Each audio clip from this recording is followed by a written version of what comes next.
The Elemental Wizard of Hogwarts Chapter 181-200. Chapter 181-Unhappy Char.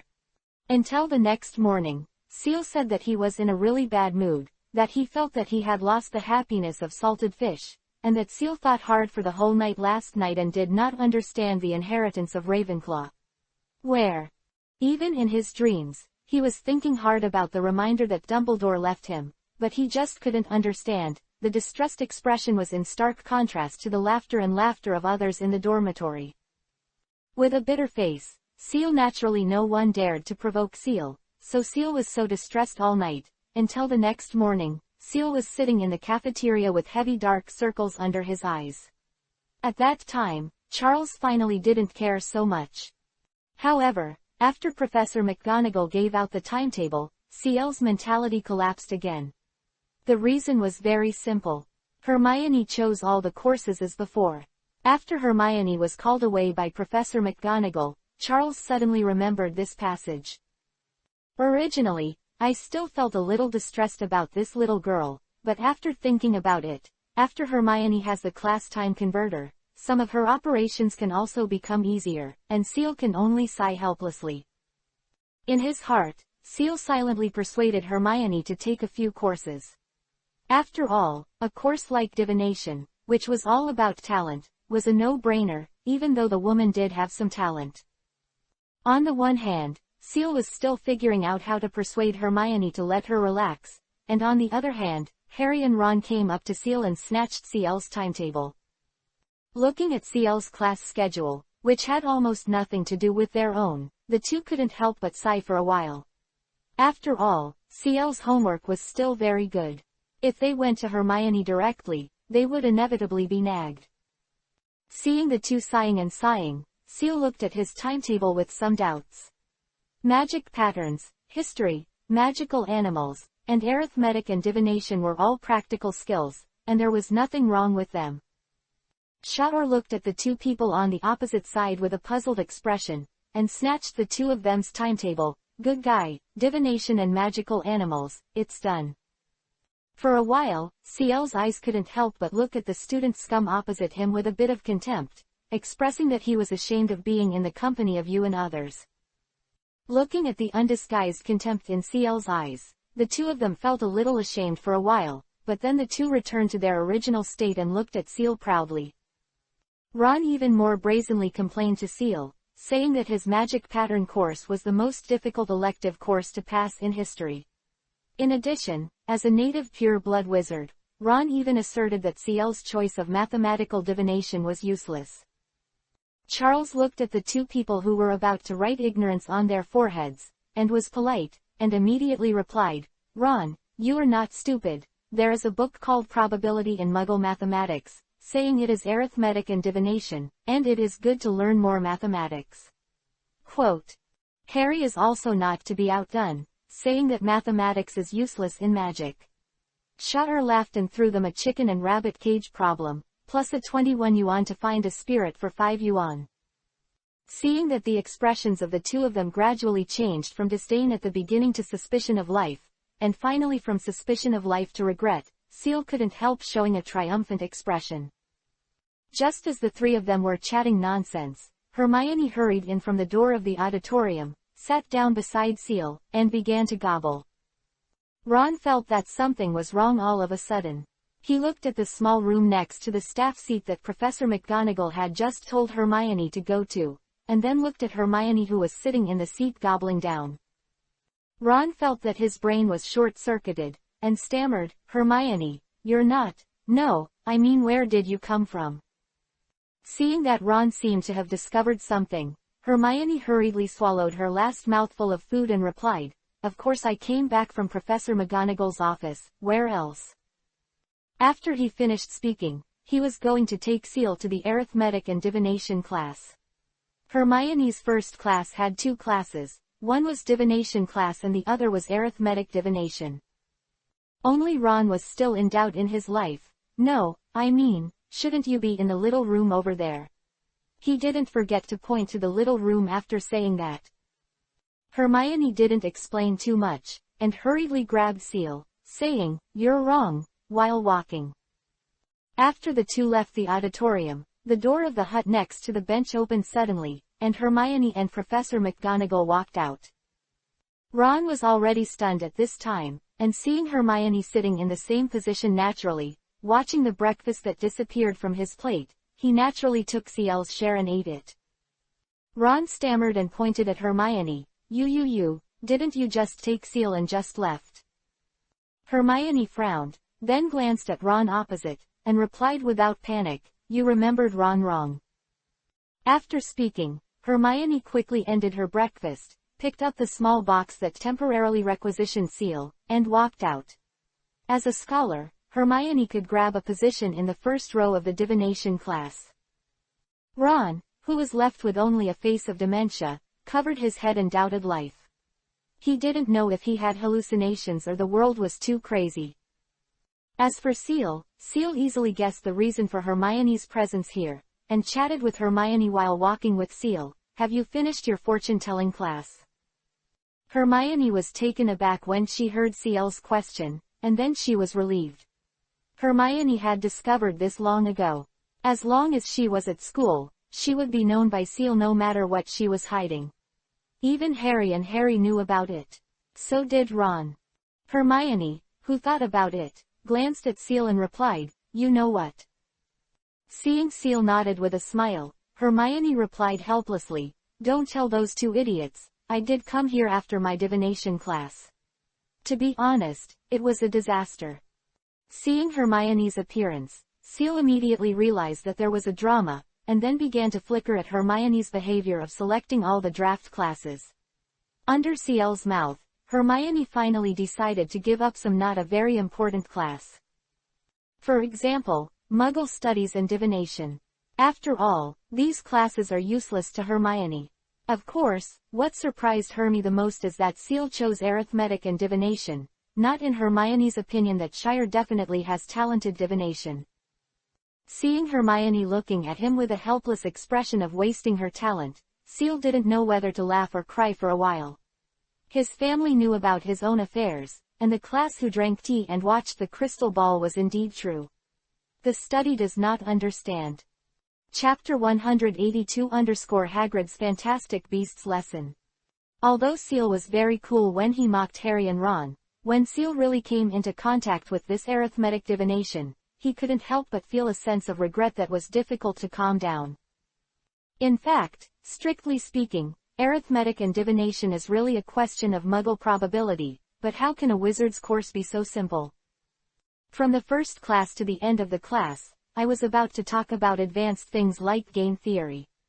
What Ciel listened to was two heads, not to mention the homework that looked like advanced numbers. Ciel. After class, I have a feeling that I miss Cassio's scientific calculator. On the contrary, Hermione listened with relish, and even took a lot of notes. Ciel took a peek at it and found that he couldn't understand it at all, and he didn't know when this little girl secretly evolved to advanced mathematics without Ciel. Thinking of staying like this for the next semester, Shire really regrets it now. The difference between a real scholar and a fake one suddenly comes out. As the saying goes, people do everything in a hurry. Come out. In addition to mathematics, Charles admitted at this time that he underestimated this arithmetic and divination.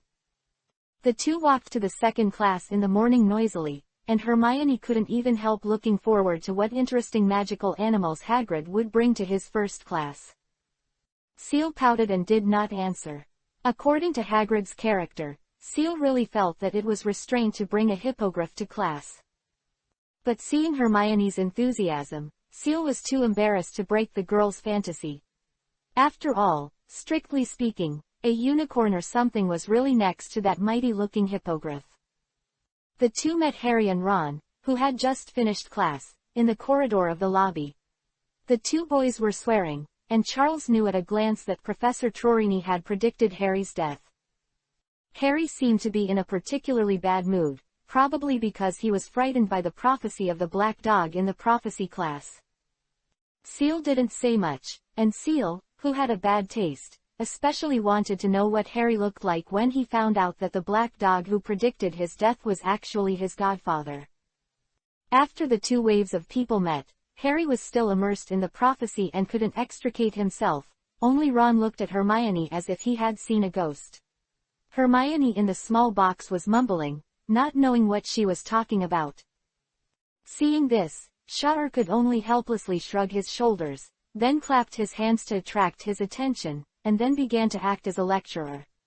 After all, except for Shire, the guy who knows everything, the other three have their own thoughts. The team is really not good. Belt. Under CL's talk, the three of them began to look forward to Hagrid's biology class, and even started making small bets on what Hagrid would bring in his first class. Hermione was very sure that Hagrid would bring unicorns or something. After all, he rescued unicorns in the first grade. Hermione never forgot about it. Ron was talking about some magical animals in the depths of the Forbidden Forest. Harry, still immersed in his own prophecy, couldn't help but say a fire dragon casually. The three quarreled endlessly. Well, in fact, only Hermione and Ron were arguing endlessly. In the end, the two focused their firepower on Seal. Seal looked at the two with fire-breathing eyes and could only casually say hippogriff the name. As for the reason Seal perfunctory, is intuition. For a while, the three of them looked at Seal with strange expressions. In fact, after 3 years together, the three of them felt that Seal definitely had some kind of gift for prophecy. It was Hermione. Ever since she met Seal, she felt that Seal seemed to know a lot of things that she didn't know.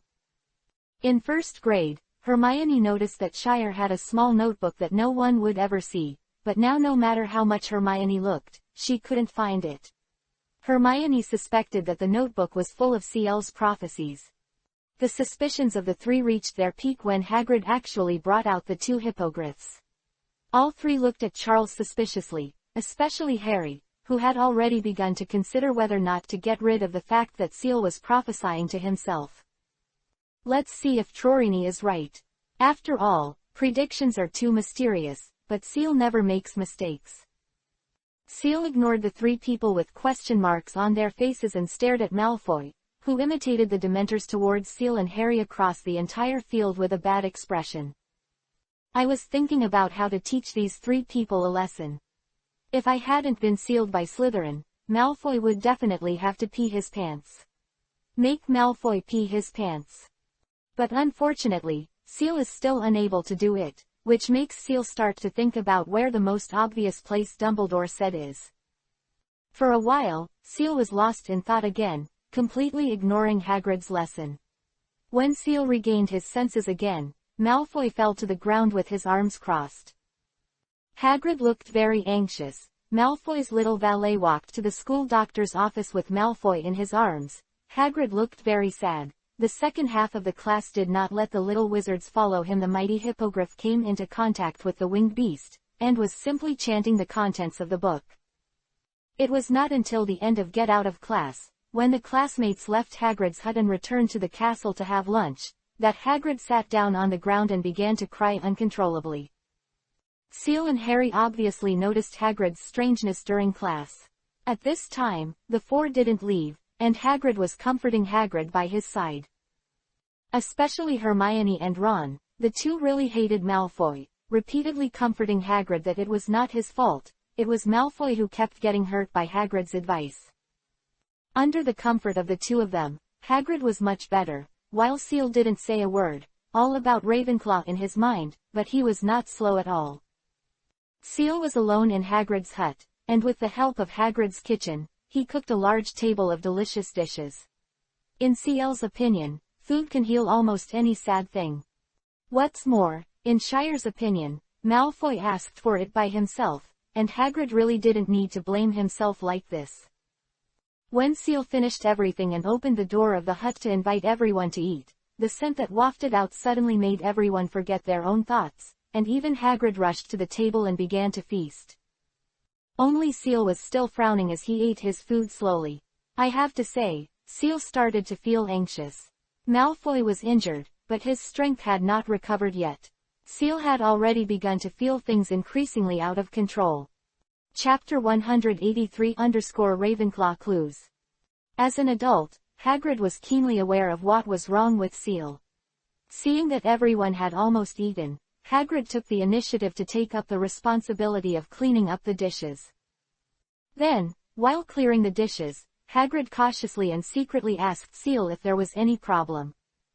Seal didn't hide it, and told everyone about Ravenclaw's inheritance very directly. For a time, whether it was Harry, Ron or Hermione, they all said they were stunned, because they never knew that Seal had done so much behind their backs. Especially Harry and Ron, the two of them always thought that Seal's elemental magic was innate and would be used when they were born.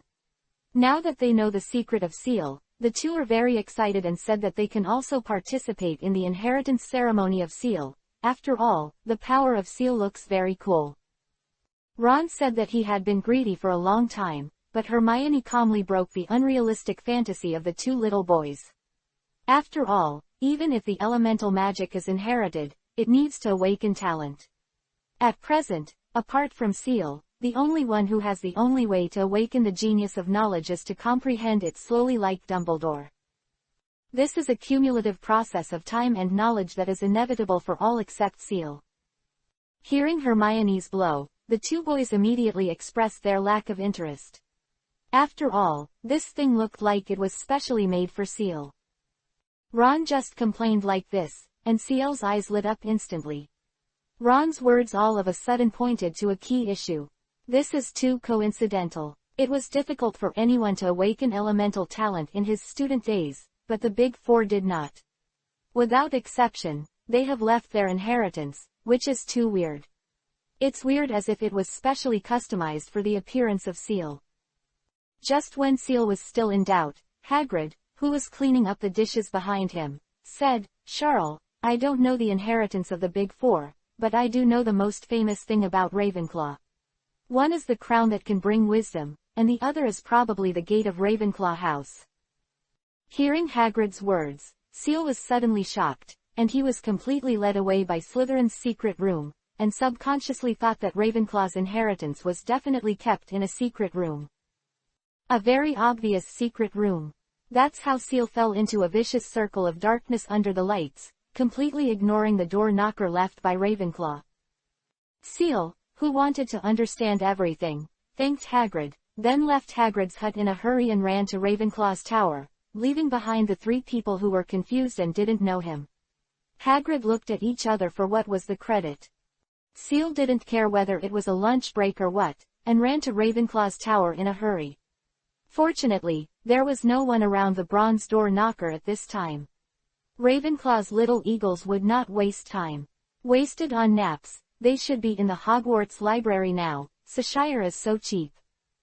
Cheshire knocked on the knocker first with Jingdong's mood, and after a while, a pleasant but completely emotionless voice came to his mind. Phoenix and fire, which one came first?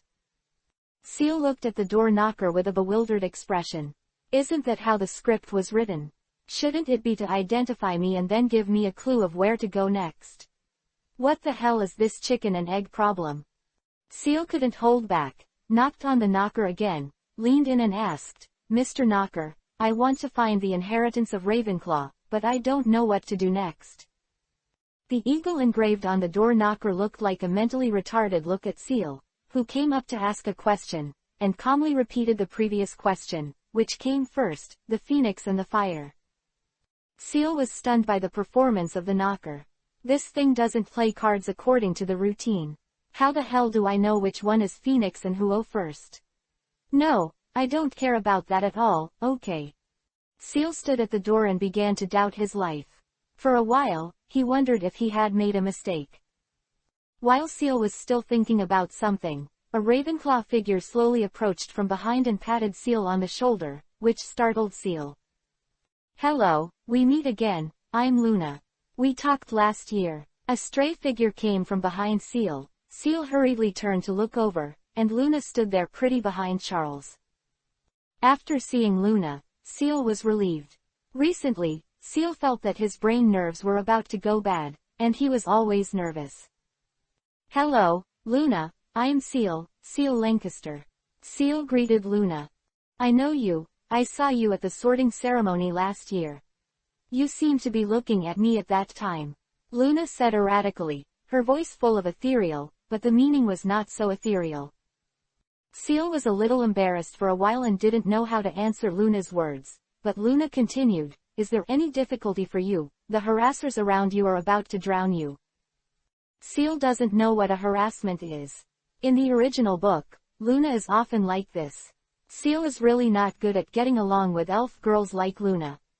Try again in the evening. Seeing that Seal seemed to be about to leave, Luna didn't say much. She shrugged and stood in front of the knocker. After a while, the knocker asked a question, "Where did all the disappeared things go?" Luna thought for a while and replied, "To become nothing is to become everything."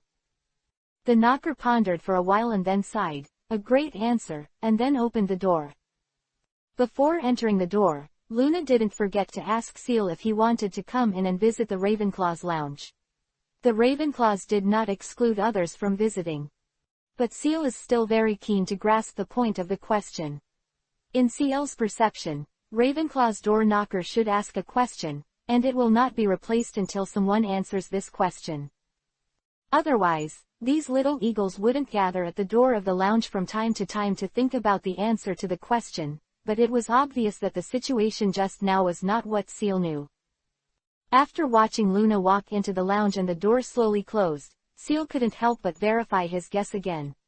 As expected, the door knocker asked the question again, "Phoenix and which fire came first?" Chapter 184 People and ghosts are all on show. Seal looked at the door knocker who had been repeating a question to him for a while and was speechless for a while, and a sense of helplessness arose in his heart. Why even more powerful magicians like to play riddles. In fact, this is not to blame for Sha'ar used the phantom body spell to verify the problem of the door knocker. But every time it was his turn, it was the chicken and egg problem, which made Seal really depressed. Although Seal had read the original book and knew the answer to this question, but unfortunately, the answer and clues were nothing. Money has nothing to do with it. Seeing that the afternoon class had arrived, Seal was helpless, seeing that no one around had to bite the bullet and answer the door knocker's question. It's never ending, it's a cycle. After hearing Seal's answer, the knocker thought for a while, and then answered Seal solemnly, "It's a good answer, but it's only just enough to open the door for you." After that, the door of Ravenclaw, which was handled by the knocker, was opened to Seal for the first time, but Seal didn't feel happy at all. I don't know why Seal always felt that the knocker was playing him. Seeing that it was time for the afternoon class, Seal also sighed helplessly, and then slammed the door on the one who was playing himself. He decided to go to the morning and afternoon class first, and by the way, think carefully about this damn thing in class. What the hell is the chicken and egg problem? Fortunately, the course in the afternoon was an elective history course, and Shire sat down beside Hermione in a dejected manner. The book blocked the sight of the Hogwarts ghost professor, and then he began to think hard. Of course, there are occasional shopkeepers to answer questions from teachers and Hermione, and to see in my heart whether the house of this ghost teacher, who has been working for so many years, will be piled up into a hill. Hermione was still immersed in the ocean of knowledge at first and couldn't extricate herself, but soon Hermione discovered that Seal seemed to owe someone $1 million. In the end, Hermione, who couldn't hold back her curiosity, made a desertion in class for the first time. She secretly poked Seal, who was still in a daze, with her arm, and came over and asked in a low voice, "What happened? Why did you?" "Sorrow, I can warn you, if you are thinking of something bad, be careful. I write to Mrs. William."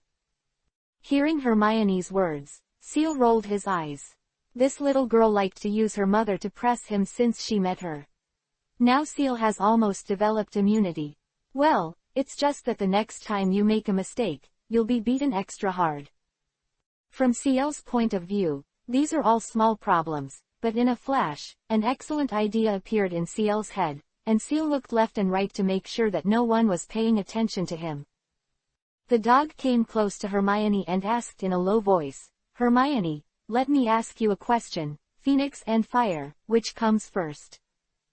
After Hermione heard Seal's question, she couldn't help looking at Seal with a mentally retarded expression. It's been 10 years since cerebral thrombosis really couldn't ask such a ghost question. Seal understood Hermione's expression instantly, and couldn't help blushing.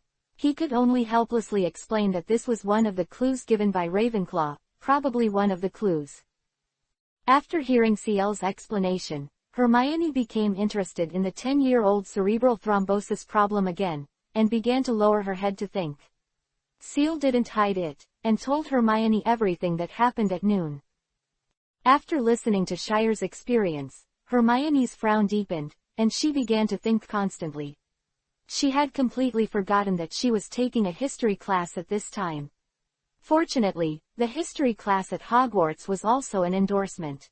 Hermione's strengths. But the two of them didn't think of a reason until the end of the class, and Seal seemed very depressed, but Hermione seemed to be indifferent, and kept comforting Seal, as the smartest Big Four at Hogwarts. If it's so easy to decipher the clues, then it's not right, right? Seal also reluctantly accepted this reason. After all, there is no better way, right? Fortunately, the two of them have no classes in the afternoon. Hermione is going to the library to complete her homework. By the way, I will find out about Ravenk. Some of Law's clues came to a Seal as a staff officer. As for Seal, he had no idea of going to the library at all. He returned to the dormitory in a daze, sneaked into the prefect's bathroom and began to think constantly. Maybe it was the rising mist that inspired Seal, or maybe the toilet in the bathroom was really inspiring, and Seal suddenly found a blind spot. The Ravenclaw building in this school isn't just that bronze knocker. There is one more place. Because Seal was used to its existence, he subconsciously ignored the existence of this place. Room upon request. There are only two places in the entire Hogwarts that have a direct relationship with Ravenclaw. Seal couldn't help but scolded that he was really stupid. He didn't even find out about the dark under the lights. He wasted a whole noon fighting against a door knocker with a 10-year cerebral thrombosis.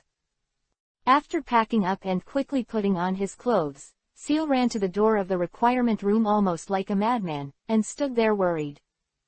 I came here, I found it, but this thing is ever-changing. At this time, Seal didn't know what to think to make this ever-changing room give him a clue. He can't think about the chicken and egg problem. If he really thinks about that, Seal is really afraid that as soon as he opens the door, there will be an array of 18 bronze figures waiting for him. If the bench, chair and slippers are flying together, his small body will really be enough for the 10. 8 big men beat up. Don't you see the crying father and mother who are as strong as Xingyi also beaten? For a while, Seal felt a little embarrassed, but he couldn't just leave after he came here. According to Seal's careful recollection, a Hogwarts school history said that Ravenclaw was the last of the Big Four. A headmaster, then thinking that Ravenclaw's office can go to that mysterious place. As soon as he said it, Seal kept thinking about Ravenclaw's office in his mind, and walked back and forth around the tapestry 3 times, not to mention, a door really appeared on the wall according to Seal's idea. Seal was very happy for a while. What is this called? This wave is full of mountains and rivers, and there is no way to do it, and there is another village in the dark and bright. This Bochar felt like he was in the atmosphere. Of course, if Seal hadn't opened the door so early, Seal would have been a little more proud of himself. Chapter 185 Only Charles is being beaten. Shatter was really looking at the quaint bronze gate in front of him with a pilgrimage mood, and thinking that he was about to lift the damn seal. Shatter was instantly excited. Every day bu, the days when I can't rub the fireballs, Shatter said that I really have had enough. In a very excited mood, Seal slowly opened the door. Seal thought about countless situations, what kind of modeled room, dusty bookshelves, and even Seal felt that even if he saw the remains of a few thieves, Charles felt acceptable. But when Seal opened the door and saw the stone statue guarding the door at the door of Dumbledore's office, Seal felt that he must have been deceived. In particular, this stone statue actually raised a paw and pointed it behind him very socially, as if asking, "Boy, do you want to go in?" At that time, Charles felt that his life was dark. After all, what could be more maddening than being mocked by a philosopher's stone? At this time, Seal even felt that if the stone statue had a cigarette in his mouth and a machete in his hand, he could come over and pat himself on the shoulder and ask himself whether the melon was safe. A little embarrassed, he smiled at the statue. Seal, like a defeated rooster, retreated into the gate with a gloomy face, leaving behind a dumb-looking social statue looking at the bronze gate slowly disappearing on the opposite wall. Some doubts. This scene has not appeared for more than 1,000 years. The last time it appeared, the principal was an elegant lady. Of course, if the door opened slowly, the lady would not be so elegant. After Seal went back, it was the first time that he felt that he was being shown, and it was also the first time that he felt that his IQ seemed to be rubbed against the ground by someone. For a while, Seal, who was a little self-sacrificing and a little helpless, returned to the prefect's bathroom, and threw himself heavily into the warm pool and began to empty his mind. After soaking for a while, Seal finally decided to take care of the things in front of him first. Seal had an illusion that Slytherin seemed to have sealed not only his elemental magic, but also his own luck. Otherwise, if you travel by yourself, you can run into terrorists, and if you want a pet, it is still a national treasure of your motherland comparable to the giant panda. Now back to school and trying to find a way to find Ravenclaw's heritage, check out this smartest 4. Whether the giant can solve some of its own problems. As a result, he was shown his IQ by a man who lived 1,000 years ago. Seal felt a little decadent for a while, and even began to wonder if he should find a way to get some fooling. When Seal packed up and returned to the lounge, dinner time had already passed. Fortunately, Harry and Hermione brought dinner to Seal. At this time, many people in the lounge were joking. Harry, the 3 of them gathered around the fireplace and waved to him happily when they saw Seal coming. Seal was not polite. He sat on the seat next to Hermione and started to feast. After all, he was in a bad mood, and he still had to cook. Seal still had ideals of being tall. Strength, IQ, etc. are only temporary, but height is a lifetime thing. Just as Seal was enjoying his meal, Harry timidly came over, looking like he was hesitant to say anything. Seal felt that such a twitchy boy's appetite really affected his appetite. Helplessly put down the chicken leg in his hand, looked at Harry who was hesitant to say anything, and said helplessly, "Harry, if you don't want me to drink a whole bottle of sex potion and become Harry completely. If you have something to say, you'd better say it directly, say it first, I don't like men." Seal's words made Harry's face flush, and Ron and Hermione next to him couldn't help laughing and tears came out. After playing around for a while, Harry got down to business. In fact, it's not a big deal to sum it up, that is, since Harry fainted on the train, he felt very shameless, and he couldn't physically correct Malfoy like Seal, so he could only find a kind of magic that could deal with his weakness. Coincidentally, Seal just happened to know it. After all, before he fainted on the train, he saw the white light from Seal's wand knocking back the Dementors, and Harry said he wanted to learn. After hearing Harry's request, Seal couldn't help but blushed. Regarding the magic of calling the gods, Seal learned from Loudang for a year, but 1 bottle was less than half a bottle. Now to teach Harry, Seal really felt that he was not at that level, but looking at Harry almost looked at him with a pleading look, and even Hermione next to me looked like I was very interested. In the end, Seal reluctantly agreed. Looking at the excited 2 people, Seal was a little helpless. "Don't think about it so much, I haven't really mastered this magic yet, it's very difficult, let me tell you the main points first." After taking a few bites of the rest of the food, Seal made a blackboard on the ground and began to tell Harry, Hermione and Ron the main points of the Godly Guard. Gryffindor, who was playing around in the lounge, also came up and listened carefully to Seal's explanation. After all, everyone has experienced this thing on the train, not to mention that these Dementors are still hanging around the school now, and no one wants to miss the way to deal with these ghosts. So almost half of the Gryffindor people who called friends and friends came over. Seal is also a crazy character. Seeing more and more people, he didn't have any thoughts of hiding it, but he explained more. Work hard. At the end, Seal felt dry, and there was nothing left to talk about. The only thing left was constant practice. Then Seal stopped explaining and took a sip of the water that Hermione handed him over. Then he continued, "The key to this magic is to remember the things that make you happy. Dementors feed on this, but this magic can turn their food into a weapon, which requires a strong will. To be honest, I haven't been able to complete my Patronus until now, and now I'm probably only it can form a white fog to prevent the Dementors from approaching." After he finished speaking, Seal generously demonstrated his divine guard for everyone. After Seal finished the spell, a white mist was derived from Ciel's wand, vaguely as if there was something in there, rolling in the white fog, but just can't break through the white fog. After everyone saw Ciel's demonstration, they all began to find a place to practice on their own. After a while, the entire Gryffindor lounge was full of the voices of the gods. Seal looked at everyone who was practicing with satisfaction, whether there would be some white mist coming out of the little wizard's wand, but soon, the number of people who came out of the white mist gradually began to increase. It quickly became a large area. When the curfew came, a lovely otter broke through the white fog with a coquettish scream from the guards, and floated around Charles for a few times before disappearing. Everyone cheered for a while. Hermione was even more happy and her face turned red. Only Seal looked at Hermione blankly.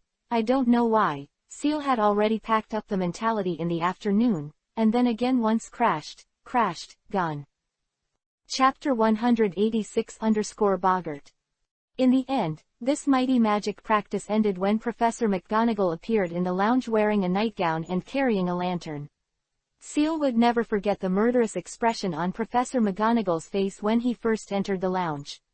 After seeing the white fog that almost condensed into substance, it slowly turned into shock, and finally even with a little doubt about life.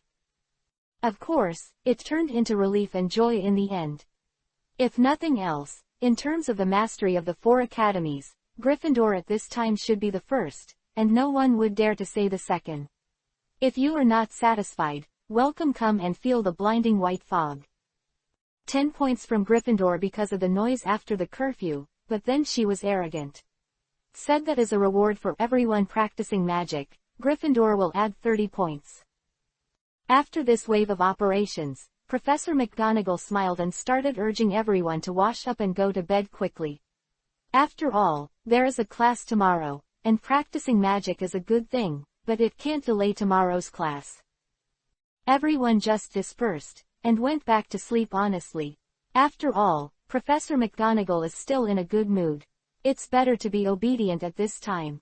Otherwise, the consequences will definitely be unbearable for Gryffindor. Pain. Of course, Seal also went back to bed honestly, but when he returned to the bed, the energy of doubting about life still hung on Ciel's face. How to say this thing? Seal has been practicing magic for a year without success, but Hermione succeeded in just a few hours. Although it was a tricky approach when the environment prevailed, but Hermione succeeded. Charles began to sink into deep self-doubt for a while. Of course, the result of self-doubt in the middle of the night was that Seal lost sleep. When Seal appeared in the cafeteria with a face that was about to turn into a panda early the next morning, the 3 of Hermione were startled. Seal didn't explain anything, just started to keep asking how Hermione gathered the Patronus, what to explain. Seal can say that after thinking about it all night, he doesn't understand where he lost. After hearing Ciel's questioning, Harry and Ron both pricked up their ears and listened, but Hermione blushed and couldn't say anything. He blushed and ran away. All 3 boys began to doubt their lives. Of course, it didn't last long. The first class was about to start, and the boys didn't have time to delay on other things. After all, the first class was Defense Against the Dark Arts. The new Professor Lupin had never been in contact with the little wizards, and no one could be sure what kind of temper this professor was, so it was better not to be late. After a hustle and bustle, the little wizards all found friends and sat together, honestly waiting for Professor Lupin. After a while, the teacher's door was pushed open. Professor Lupin walked in briskly. Looking at the small wizards sitting neatly, Professor Lupin said happily, "Okay.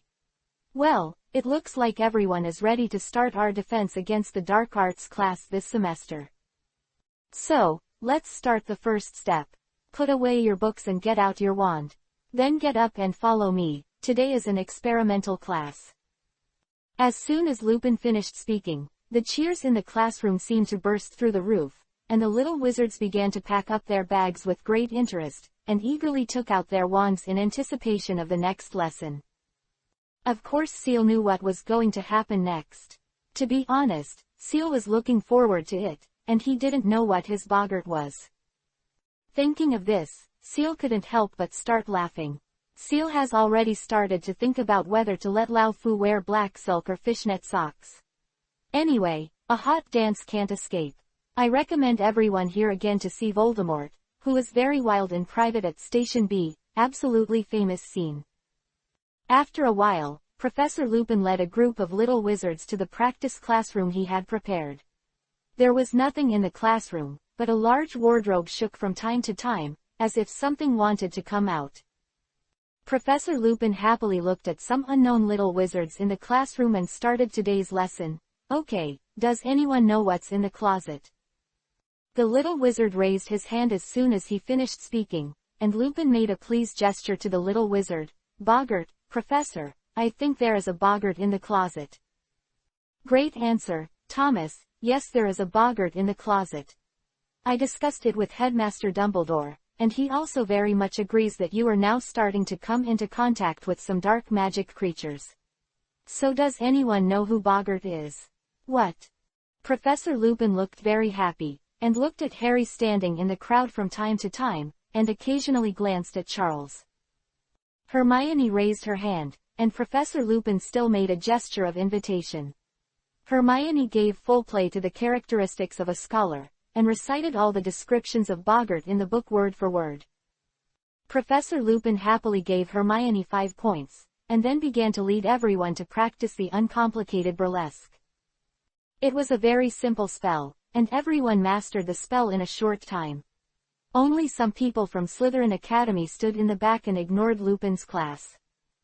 Okay, you know, the best way to deal with Boggart is to laugh, so when you cast your spell, you must be firm in your beliefs and turn your worst fears into funny things.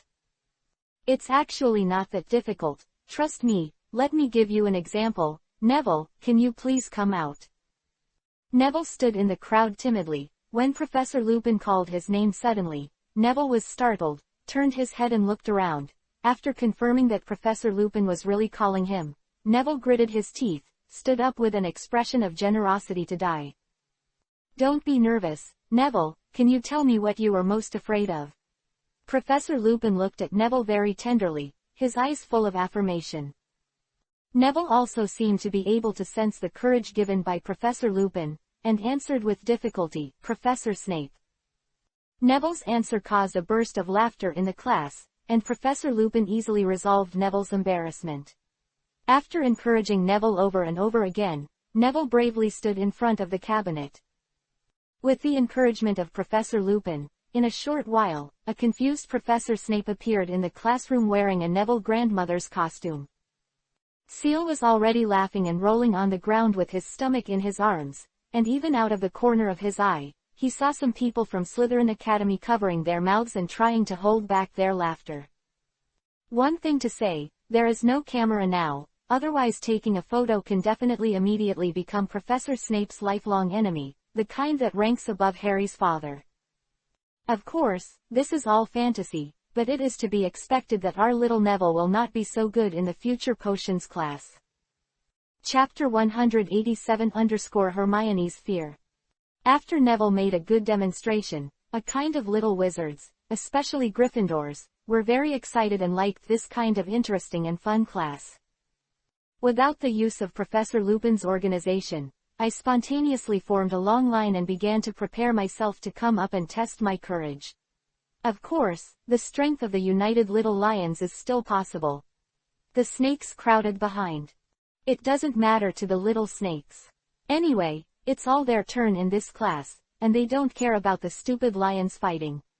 As for Professor Lupin, he didn't say anything. He was originally from Gryffindor. Natural goodwill, the little snakes who know Lupin's background will naturally not go up and make fun of themselves. In view of the strong atmosphere of the classroom, Lupin even made an old-fashioned gramophone and turned a cheerful tune to increase the atmosphere of the classroom. As a result, all kinds of strange and funny pictures kept appearing in front of Seal: spiders who couldn't stand up because of wearing roller skates, giant snakes that leaked air, and cute mummies who tripped over their own bandages. Charles can't help but laugh. The mind is constantly complaining. Everyone usually looks serious, but I didn't expect everyone to be a sullen player in private. Wait. The girl who covered the limbs of the giant polar bear with black silk hard-wearing pandas, are you serious? Sha'ur watched with joy, and suddenly he remembered that a senior who had passed through had transformed into an old Deng, and then put the old Deng in the costume of Gandalf. Sha'ur was a little moved for a while, and at this time Sha'ur had already started planning. Are you going to give Lao Deng a set of big staff with pink KT Meow and Big Ak Baby on Halloween? The team kept moving forward amid laughter, and soon it was Harry, Shire and Hermione's turn. As for Ron, that guy was accidentally pushed to the front of the team. The spider in the big roller skate is its work. Harry stood nervously in front of the cabinet.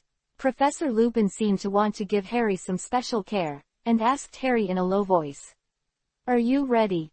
Harry nodded nervously. After all, even Harry himself didn't know what was going to happen. Professor Lupin saw that Harry was ready, waved his wand, and the cabinet was opened with a bang, and in an instant, the temperature in the classroom began to drop continuously. Harry seemed to realize something, and immediately raised his wand. Just as Harry raised his wand, a thin monster in a black robe flew out of the cabinet and went straight to Harry. Dementors. Professor Lupin was taken aback by this change. Before Professor Lupin could react, Harry seemed to subconsciously blurt out a sigh of God. A faint white light gushed out from the tip of Harry's wand, and instantly repelled the Dementors that rushed over. This change made Lupin, who was just about to rush to rescue, froze in place. He really did not expect that Harry would actually be able to use the Patronus charm. Although the spell was not completed, he looked at Seal, who was standing behind Harry with a calm face. Lupin seemed to know something, so he returned to his original position, watching the changes on the field, ready to rescue at any time. After all, a creature like Boggart has a very magical characteristic. As long as it is a creature he becomes, it will eventually have the integral characteristics of the original creature. The only thing that was more uncomfortable on the field was Harry. He worked hard to maintain his Patronus charm, constantly thinking about interesting and happy things, and he didn't even have the energy to recall that he was in the Defense Against the Dark Arts class, facing a Boggart instead of a Dementor. In the end, Hermione couldn't stand it anymore. After all, Harry had made the wrong spell, and at most, it was just a stalemate. So Hermione passed Seal and stood in front of Harry, who was still holding on. Boggart seemed to sense something, pushed back for a while, and then began to twist continuously.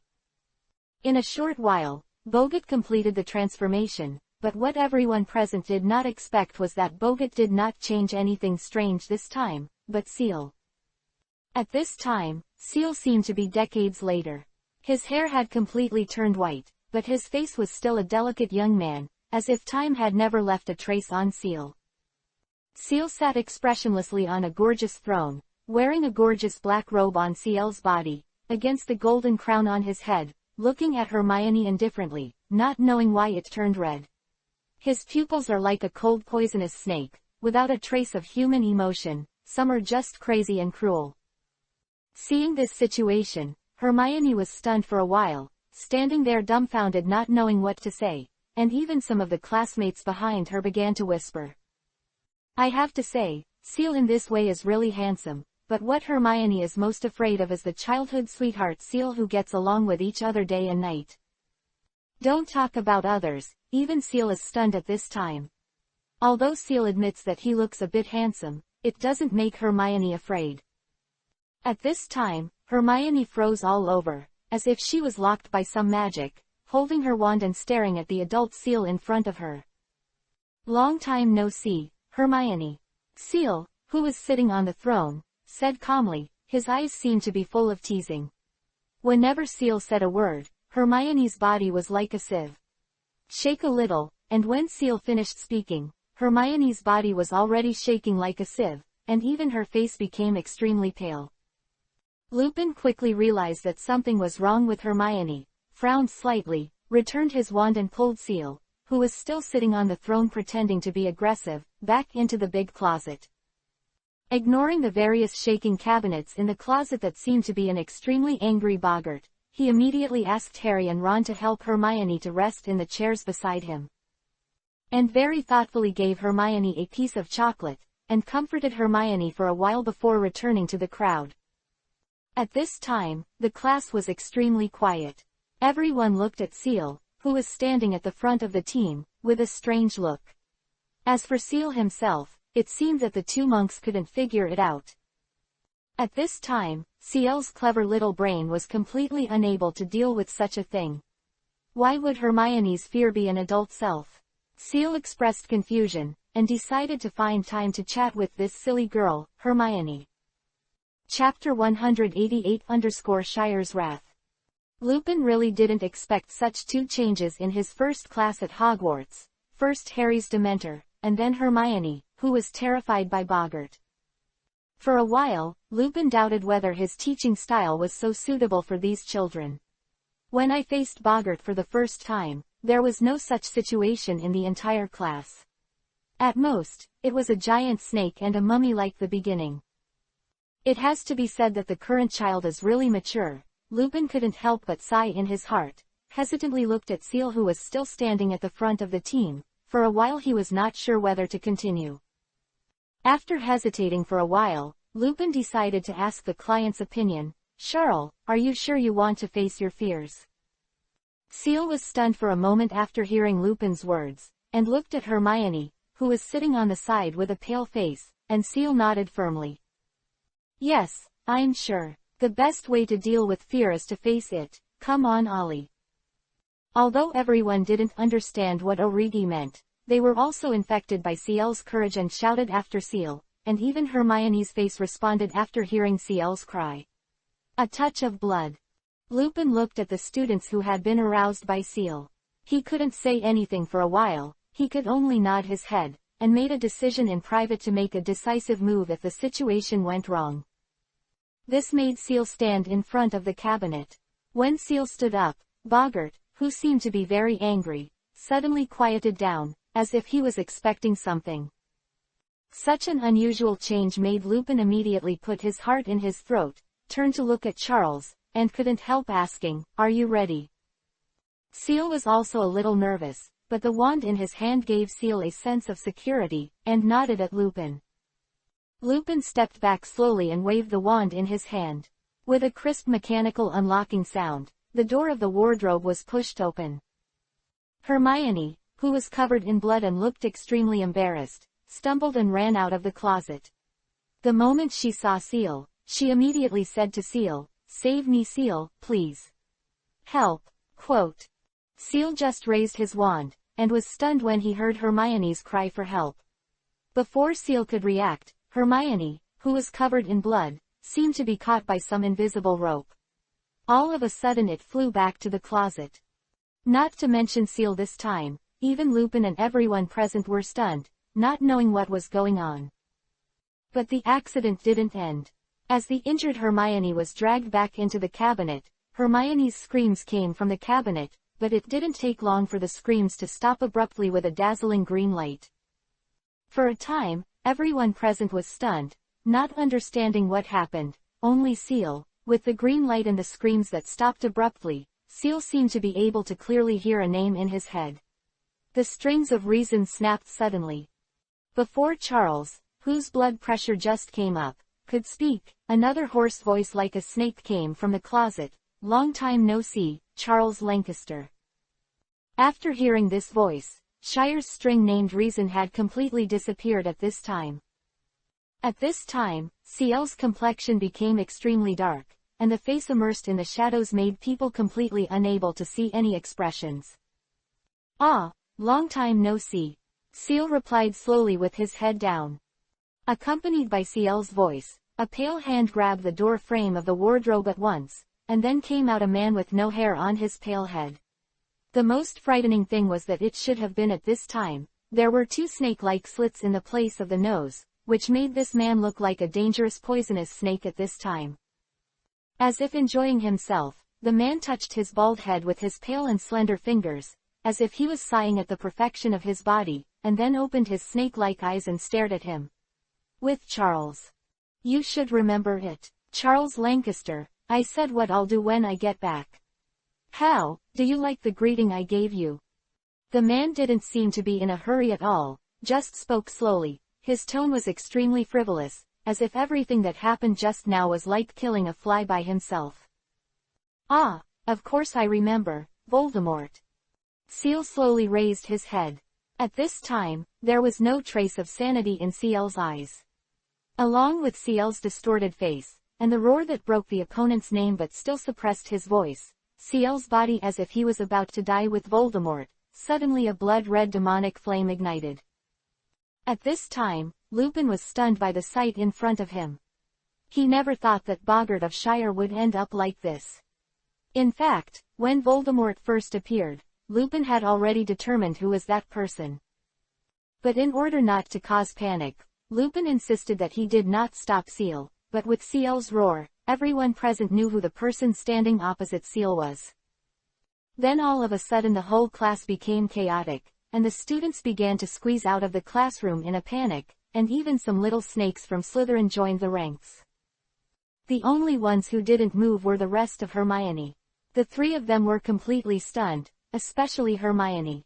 In fact, Hermione knew that Seal had been hiding something from her, but Hermione couldn't.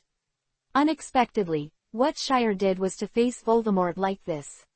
Especially when he saw Seal's fear, it seemed that he was afraid of being killed by Voldemort. For a time, Hermione felt a touch of sweetness in a scene that should have been scary. The two of them as the protagonists seemed to have completely ignored the scene. Seal raised his wand at once, and a huge blood-red fireball kept gathering in front of Seal. On the other hand, Voldemort didn't panic when he saw Charles like this, and even opened his arms and laughed, ha ha ha, why bother? Charles Lancaster. Obviously a very simple spell. Ha ha ha ha. Quote. Charles was distracted by Voldemort's laughter, and was about to shoot the fireball to extinguish the nasty laughter when an old but majestic voice said, enough. Then a huge light curtain covered the entire classroom, and all of a sudden, whether it was the flames of Seal or the Boggart who became Voldemort, like a balloon, it disappeared with a wave. The little wizard who was flustered just now stopped, because Dumbledore was here. Chapter 189-Deng's Guidance. As Dumbledore walked slowly into the classroom, everyone fell silent, making way for Dumbledore. Seal was still standing blankly in front of the empty cabinet, but Lupin was extremely nervous. Seeing Dumbledore coming in, he stammered and explained, Professor Dumbledore, I'm sorry that this happened in class. Things. Dumbledore shook his head kindly and said, it's not your fault, Professor Lupin, on the contrary, I think you have done a good job, and everyone must have the courage to face their fears. What's more, it's just a boggart. Besides, your course was approved by me, so what's wrong with you? Hearing Dumbledore's words, Lupin breathed a sigh of relief. To be honest, he actually attached great importance to this job. After all, as a werewolf, losing this job would definitely make his life even worse. Seeing that Dumbledore didn't blame himself, Lupin put his restless heart back in his stomach.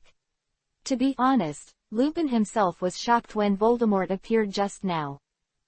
Dumbledore winked at Lupin, then looked at the students who were huddled behind him but still standing in understanding, smiled and said to everyone, I think this must be a lesson you will never forget. Isn't it? As a secret reminder, when your teacher hasn't reacted to assigning homework, I think you should get away quickly. After he finished speaking, he didn't forget to wink mischievously at the students present. After hearing Dumbledore's words, the students couldn't help cheering, and then receded like a tide, and after a while in that time, there were only 3 Hermiones left in the classroom and Seal, who was still standing there blankly. Hermione looked at the dazed Seal with a worried expression. Just as she was about to go to comfort her, Dumbledore shook his head at her, and motioned Harry and Ron to take Hermione away first, because he had something to do with Shaw. Talk. After watching the three of them disappear at the door of the classroom, Dumbledore focused his energy on Seal. Seeing that Seal was still standing there, Dumbledore stepped forward and rubbed it hard. He rubbed Seal's head and said to Lupin, "Then Professor Lupin, I think I'll take Seal away first, do you mind?" Lupin shook his head, and made a gesture of invitation a little embarrassedly. Dumbledore nodded slightly, and then a flame rose from Dumbledore's feet, engulfing the two in a short time, and then the two of them died. It disappeared from the classroom. When the two of them reappeared, they had already arrived at the observatory at Hogwarts, and the warm sunlight stung Seal's eyes, and Seal came to his senses. Looking at the scenery in the distance, the calm and peaceful breeze and the wonderful oil painting-like scenery seemed to relieve the haze in Shaw's heart all at once. Charles turned to see Dumbledore standing behind him with a smile on his face, and whispered, "I'm sorry, teacher." Dumbledore shook his head slightly, and said to Charles, "Charles, you have nothing wrong, why are you apologizing? Anger because the bad guy hurt someone you love the most, or because of your courage in the face of evil?" "No, Seal, seems to me that you are actually doing well, although I have to admit that your performance is a bit too grumpy. You can only apologize for nearly ruining a nearly 100-year-old wardrobe at Hogwarts, and for nearly ruining a wall in the classroom. Fortunately, I stopped you in time, otherwise, I guess you have to apologize for my pension. After all, you can take a lot of ginge along from me." "In that case, I accept your apology." After speaking, before Seal could react, Dumbledore laughed first. Looking at the smiling Dumbledore, Seal also felt that his psychological haze was swept away, and he also laughed out loud. The two laughed for a while, before Dumbledore continued, "You know, Charles, whenever I'm in a bad mood, I always like to come here in good weather to see this wonderful place. Landscape. Now I recommend this place to you. Young people should not always keep things in their hearts. It is a good thing to pay attention to your companions. Shire, I am very pleased to see your performance, but no matter when you are, you must control your emotions.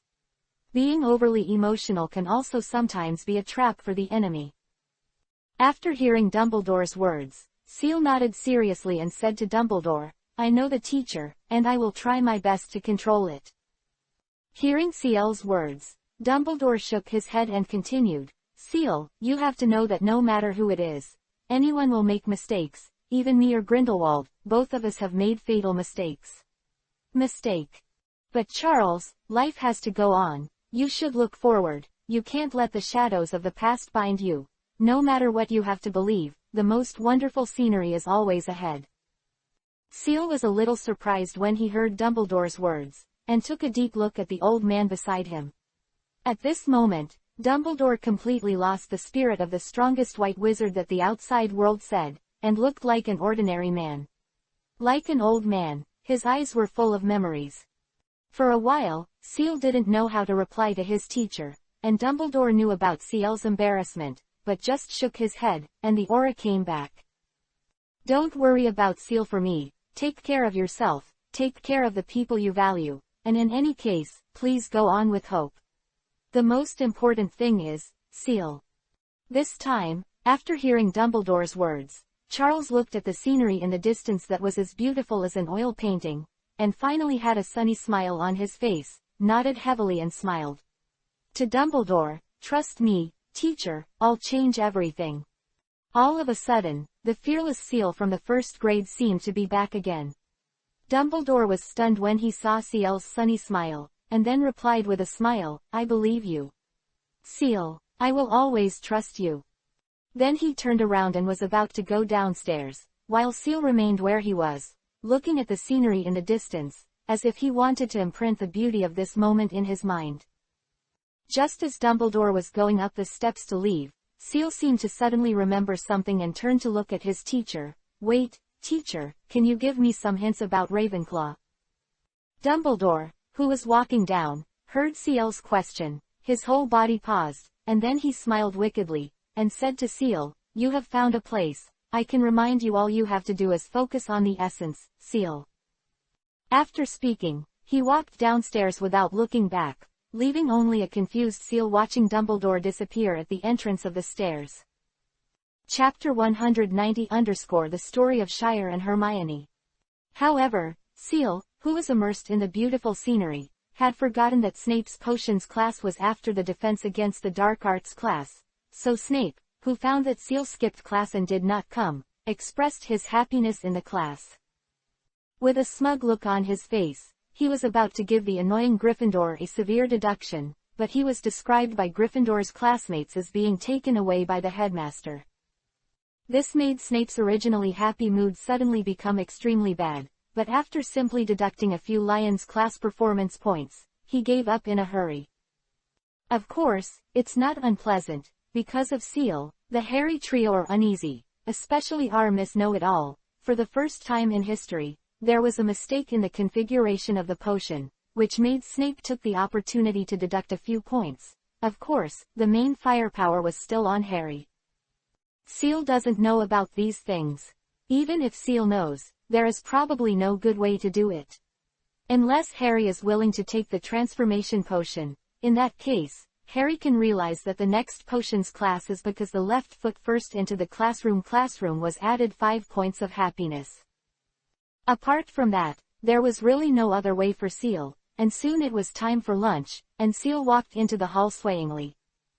Under everyone's ambiguous eyes, Seal found Harry and Ron, and sat opposite them. Only then did Seal curiously ask the question he had always wanted to ask, what about Hermione? I saw the two looked at each other, and then spread their hands together neatly. Shelton felt that his blood pressure began to rise, which was exactly what netizens said in his previous life, two useless men, even the whereabouts of their thighs. Indefinite. But soon, Seal discovered something was wrong. Hermione didn't know why every time she saw him, she hurried past with blushing face and head down, and even started to avoid Seal intentionally or unintentionally. This made Seal feel like he was going to lose the cabbage he grew up with. For this reason, Seal kept reminiscing about the past every night, and when he was sure that he must have done nothing to let him after what Hermione was angry about, Seal felt more and more confused. Finally, on a night when there were only stars in the sky, Charles finally gathered up his courage and sneaked into the bedroom quietly in the middle of the night. Of course, it was Harry and Ron, and he couldn't get in with the girls.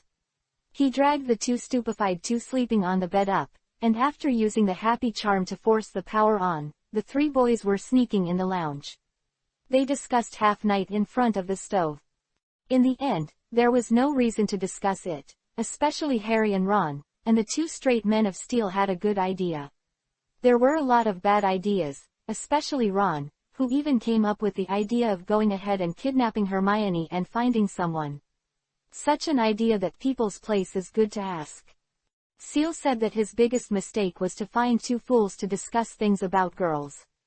Of course, this night was not without gain. It happened that he could go to Hogsmeade Village this weekend. Seal decided to take this opportunity to have a good relationship with men talk about what is going on, even if it is death, you will understand. For this reason, Charles had planned for a long time, and Hedwig, who also borrowed Harry's, wrote a very formal invitation letter to Hermione. Hermione's face turned bright red when she received the invitation letter. There were also roommates watching, and it was estimated that Hermione had already hid under the quilt and started to steam. In fact, the reason why Hermione avoided Seal was very simple, even a little naive. The reason was very simple, it was some gossip caused by the two's boggart in that defense against the dark arts class. Some girls said that what Hermione was afraid of was that when Seal became stronger, she would abandon Hermione and become the king of this world. It's more about the god-defying appearance of Seal after he became an adult, and Seal rarely has contact with other women, so Hermione has become an idle woman inexplicably, which makes Hermione feel such as Meng in the back. What's even more outrageous is that some people have started knocking on Hermione and Char's CP. After all, Hermione is afraid of being abandoned, and Char is afraid of Hermione being hurt. The two are obviously in love, and many girls start to kowtow openly. Of melons. The most terrible thing is that at the carnival on Hermione's last day in Paris, Hermione really had a little bit of heart for Seal. After being slapped by these gangsters, Hermione saw Ciel's face every time. All will be red. Especially once again Hermione accidentally discovered a love story between herself and Seal that was written by her roommate. She watched the out-of-the-box operations in the book and watched Hermione until she was lying down in the middle of the night. He was blushing on the bed, and the scenes described in the book kept reverberating in Hermione's mind. Unable to take it anymore, Hermione quickly decided to hide from Seal and say nothing else, at least wait for the limelight to pass. Of course, all Hermione's efforts vanished before Seal sent this invitation. That's right, Seal never pays attention to the gossip news in the school. Seal pays more attention to magical innovations. After all, this thing is just like the new digital products in the Muggle world. Few boys will not be fascinated by it. The day will come soon. Harry still wants to go to Professor McGonagall to do some struggle, but unfortunately fails. Students without parental signatures are determined not to leave the school. But Harry was not without gain. Looking at Harry's aggrieved appearance, Charles finally told Harry that he could go to Professor Lupin to chat. There would be unexpected gains, and informed Harry Professor Ping was a former friend of Harry's parents. The expression on the silly child's face turned cloudy and sunny, and turned around happily and ran away. As for Ron, that guy has long since been transferred by the Weasley brothers arranged by Shire. After all, the life events of his best friend are more important than the happiness of his own younger brother, let alone Shirks, the king of ideas. So, under the action of Seal, the two started their first official date in this life. They shouted that you should ignore the awkward appearance of both of them. Seal was fine, but Hermione seems more cautious. The two of them were just like the first time they went out to play together. They talked awkwardly for a long time in a teahouse that was said to be the holy place for dating, but they didn't say anything. In the end, it was Zyle's decision. Down. As a result, under Ciel's riotous manipulation, the two of them appeared near the inaccessible Screaming Shack with a large glass of butterbeer. Chapter 191-Blake's Trail. The reason for talking about saucy operations is very simple, because this butterbeer is real beer, not the drink like butterbeer that Hermione and the others originally said. After all, in Shire's view, nothing can't be solved by one drink. If there is, then two. In this way, the two people who have never drank alcohol in their lives began to confide in each other under the influence of alcohol. In fact, Hermione's fear is very simple. She is simply afraid that if she doesn't work hard, she won't be able to keep up with Ciel's footsteps, and she won't be able to give Ciel any help. After what kind of threats Ciel experienced, Hermione felt more and more inferior. After listening to Hermione's incoherent words, Ciel was relieved and comforted Hermione with a smile. After all, the things that Hermione was worried about would not happen to him. In the end, when Ciel found out why Hermione was always avoiding him recently, he had a feeling of crying and laughing. When did he become an idol? Fortunately, the students at Hogwarts are still relatively rational. If there is any illegitimate meal or something like that, Ciel probably won't cry. While comforting Hermione and telling Hermione not to care about these things, Ciel suddenly thought of something. The two unfortunate twins he knew wouldn't sell him anything, right? This was a question, and Ciel decided to find time to check it out. All in all, the little problem between Ciel and Hermione was completely resolved along with this strange date, and Ciel also had some unexpected gains. The reason why Ciel came to the Screaming Shack was because he saved a little.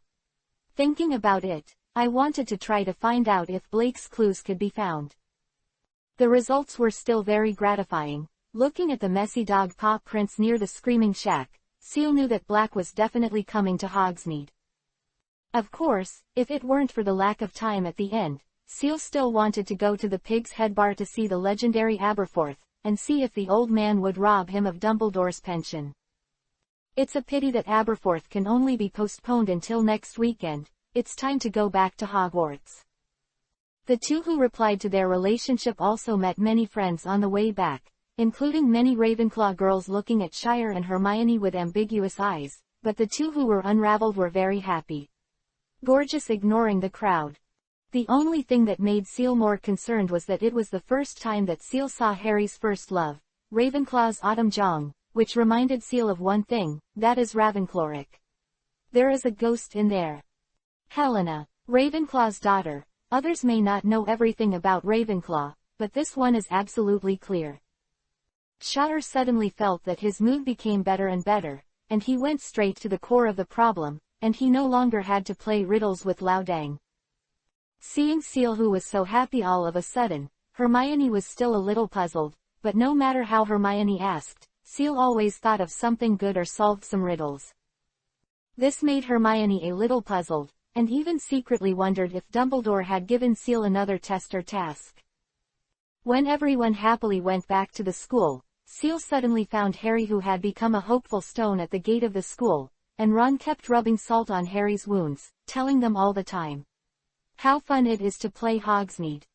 Seal could see that if it weren't for the fact that he and Hermione brought back some gifts, and that Harry was in a good mood when he learned about the relationship between Lupin and his parents, Ron would definitely fight Harry. Together.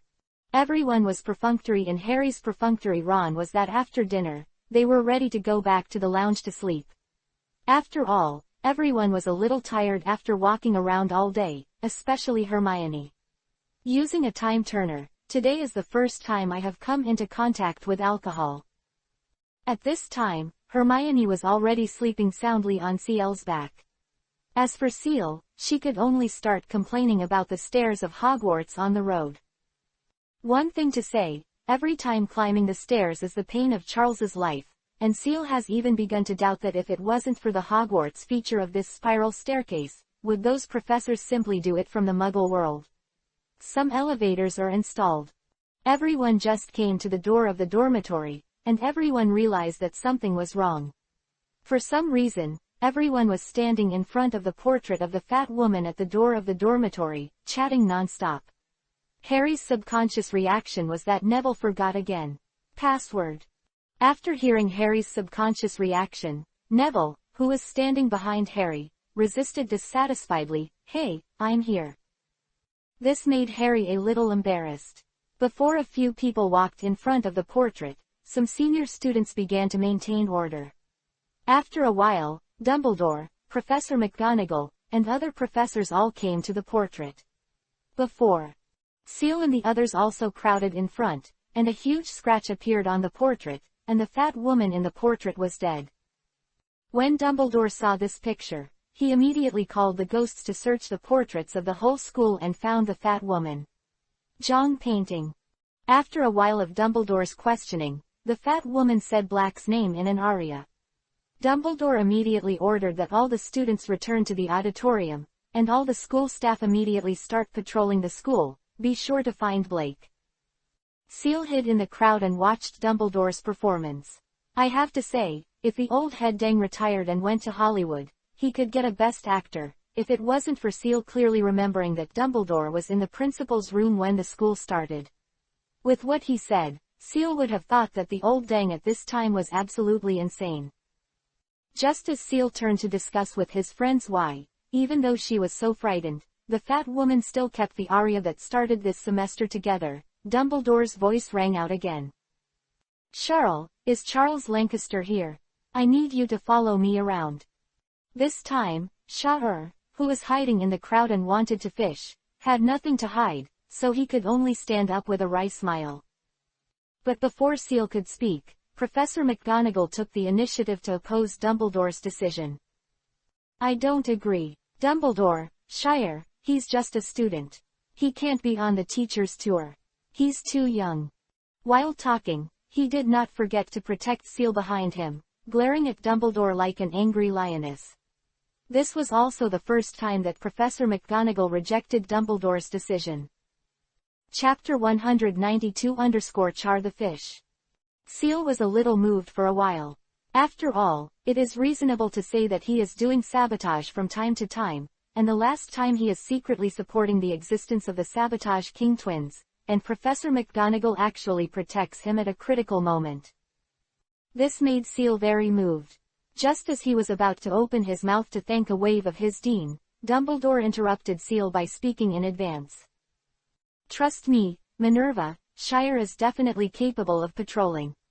Dumbledore's tone was very affirmative, as if Charles could definitely blow up Black at this time. After seeing Dumbledore's very firm eyes, Professor McGonagall was a little skeptical for a while. Just as Professor McGonagall, who was in doubt, turned around and wanted to ask Ciel's opinion, he saw Ciel, whose speech was interrupted several times, and his face was flushed. Seeing Professor McGonagall turning around and looking at him, Ciel said cautiously, "Don't worry, Professor McGonagall, I can take care of myself." As soon as the voice fell, Ciel felt that the corner of his clothes was being held tightly by someone. It was Hermione. At this time, Hermione looked at Ciel with a worried expression, but when Professor McGonagall and Professor Dumbledore, he didn't dare to say it clearly in front of him. So Hermione could only hold on to the corner of Ciel's clothes. Ciel calmly and lightly held Hermione's nervous white hand, and slowly took it from the corner of his clothes. Then quietly with her index finger, she wrote the words, "Don't worry," in Hermione's palm.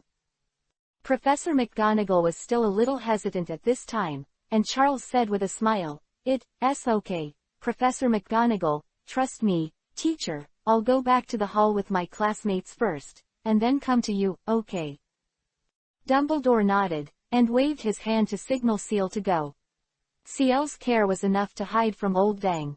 He just wanted to comfort Hermione, who was worried about a card on the road. Anyway, Black is not an urgent matter. Dumbledore simply followed him. Only Professor McGonagall looked worriedly at Ciel, who had gone away, but seeing that Ciel agreed with Dumbledore confidently, Professor McGonagall naturally didn't want to say anything more. Only have a debate with Dumbledore after the students are gone. As for Ciel, after comforting the worried Hermione well, Ciel started to wander around the school in all directions, occasionally asking where Dumbledore was. After all, does Ciel have to pretend? As for Black, Ciel knew that, apart from his slightly bad personality, he was a good citizen. As for strength, not to mention that Ciel looked down on Black, at that time it took 4 people to bully Snape's goods, and it would be good to be able to beat ordinary seniors now after being locked up. In the end, Charles found Dumbledore in a corridor on the 8th floor. "Teacher, why did you call me here? You will make me look special among the students." Shire looked at his Old Dang with a face like 25,000. Dumbledore didn't mind. He patted Ciel's head with a smile and said, "How do you talk to me? Of course there is a reason for calling you out. Blake is not worried, but I don't want you to be like this with such a good opportunity. Sleep one night in the lobby." Hearing Dumbledore's words, Ciel couldn't help his eyes light up. Of course, Ciel, who knew the plot, knew what would happen next. In fact, Ciel was also in a hurry, but helplessly, Ciel attached great importance and could not find anything about Ravenclaw. Useful clues. It was only on the way back to the castle today that I remembered the existence of Haliana, and I was worried that there was no chance to find her, so Dumbledore gave a wave of assists. Ciel felt a little excited, and looked at Dumbledore, who was smiling in front of him and couldn't help laughing happily. "Teacher, are you serious? Of course, you need to find your own strength as soon as possible. Ciel, you know better than me what will happen next, so you must seize every opportunity." Dumbledore paused after saying this, and then his expression changed. "Gotta get serious. But you still have to be careful about Blake and Peter. Blake doesn't seem very stable now. If you really meet him, I suggest you avoid it. As for Peter, I don't think it's time yet, isn't it?" Hearing Dumbledore's words, Ciel nodded with a smile, and then explained it directly to Dumbledore without hiding. "Don't worry, teacher, if I guessed right, Blake, he should be in the Screaming Shed now. If you want to find him, you can go and have a look. As for Peter, if you guessed correctly, he should be sleeping in Ron's place now, right?" Seeing that the expression on Ciel's face gradually changed when he mentioned Peter, Dumbledore looked at his apprentice with some worry for the first time and didn't know what medicine was sold in Ciel's gourd. Ciel also noticed Dumbledore's doubts, and smiled and told Dumbledore about how he had fooled Ron before school started. To be honest, Ron is also a talent. It was to find a girlfriend for Peter in a different way.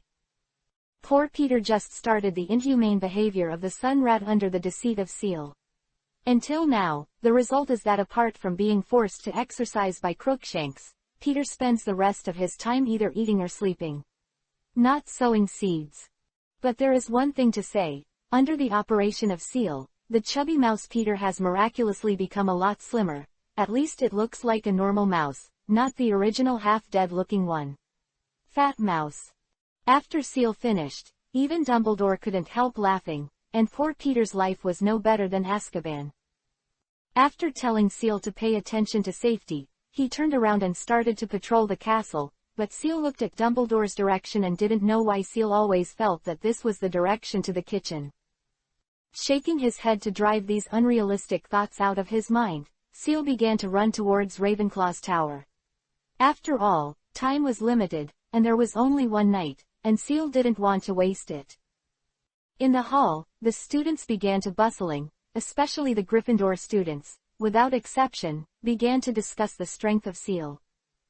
Because Seal is usually amusing, many people have forgotten the elemental magic that Seal has mastered. For a while, the topic of how strong Seal was in Gryffindor began to spread, and even began to slowly spread to the surrounding academies. Especially the girls in Ravenclaw's academy. Looking at Hermione's eyes gradually became strange, and even some girls have begun to take out paper and pen to write down the title of The Domineering Shire and the Life of the Humble Schwaba, Fiction. Of course, Dumbledore consciously listened to this after he entered the lobby. Dumbledore looked at the students around him, waved his wand and turned out countless sleeping bags. Thus began the first lobby camping in Hogwarts history.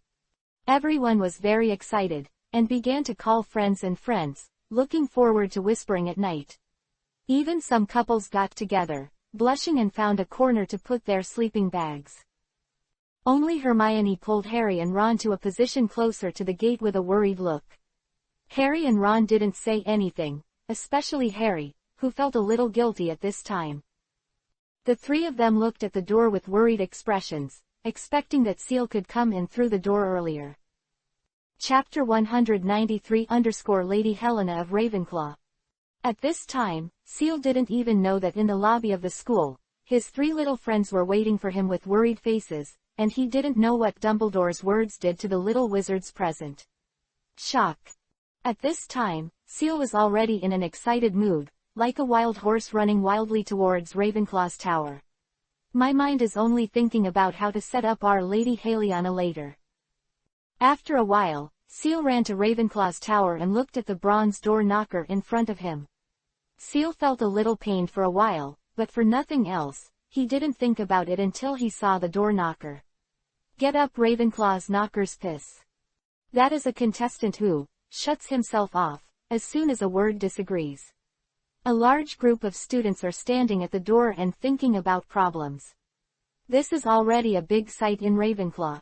Seal has no doubt that if he is in Ravenclaw, then it will definitely become a house. After all, Seal is still very good to himself. If the knocker can ask some professional questions, it's fine, but once it involves philosophy, then Seal can only be numb. Unless the exam is Maj. I dare not say anything else. If it is Maj. Seal Malgai, who can hold the teacher, debated with the knocker all night.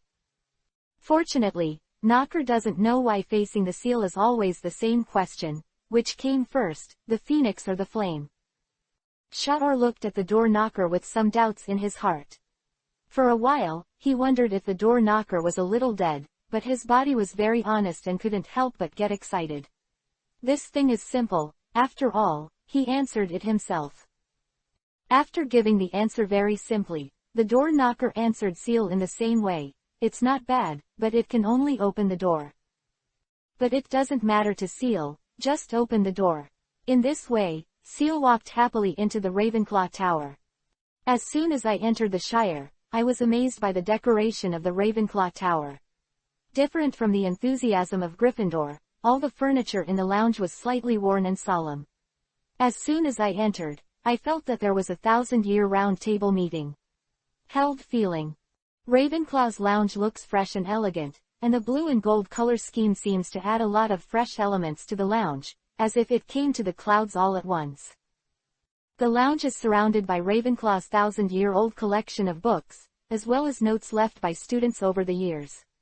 Opposite the door is a statue of Lady Ravenclaw carved from white marble. Of course, what surprised Seal the most was the window of Ravenclaw. The entire tower of Ravenclaw had no windows. Seal went up and tried it out of curiosity. Although there was no window, there was an unknown magic. This magic can well isolate the weather outside the window, making people not feel cold or hot, but it also allows the wind element in nature to penetrate. What Seal looked at was amazed. He was indeed the wisest Ravenclaw. He was so knowledgeable that just by looking at this lounge, he could have a glimpse of the leopard. Who are you? Just as Seal was immersed in the novelty of entering the Ravenclaw lounge for the first time, a cold voice came from behind Seal, which suddenly startled Seal.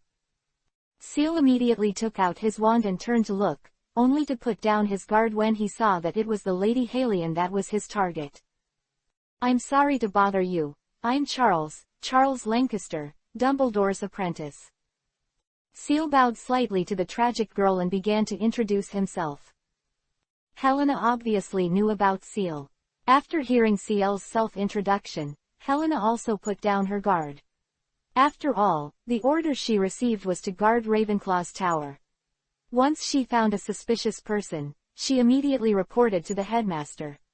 Obviously, Seal is not on the list of suspicious persons. Halion nodded slightly at Seal, and then said, I know you, so what are you doing here by yourself when you are not in the auditorium? Halion's voice is very nice, but her face is too cold, and Halion has always looked cold. Seal couldn't help feeling a little embarrassed when he heard Halion's question. This is different from Seal's script. Originally, Seal wanted to be polite, at least to get a good relationship first. But in the current situation, if there was no Hermione, Seal, who had been single for 2 lifetimes, really didn't know how to pick it up. So Seal didn't plan to do all that shit, and pointed out the subject directly. Ms. Halion, I'm sorry to bother you, but I want to ask you about your mother. Seal's attitude is very low. After all, asking someone to do something is not ashamed. But Halion's face changed immediately when she heard Seal's words, as if she immediately entered the 12th lunar ice. She looked at Seal coldly, without the slightest emotion. No comment, I advise you to go and don't waste your time here. Hearing Halion's words, Sha'ur was obviously stunned for a moment, and then Sha'ur reacted, cursing the noseless man in his heart. He has been graduating for nearly 50 years, and he can still dig for Lao Tzu. Pit. Seeing Helena who was about to leave, Seal hurriedly stopped her. Wait, Madam Helena, I think you misunderstood. I didn't come for the crown, let alone the crown I've already found, in the principal's office now. After hearing Seal's words, Halion clearly stayed where she was, and then immediately turned around and looked at Seal, her expression distorted. What? Are you telling the truth? When Sha'ur saw Halion's performance, he knew there was a drama.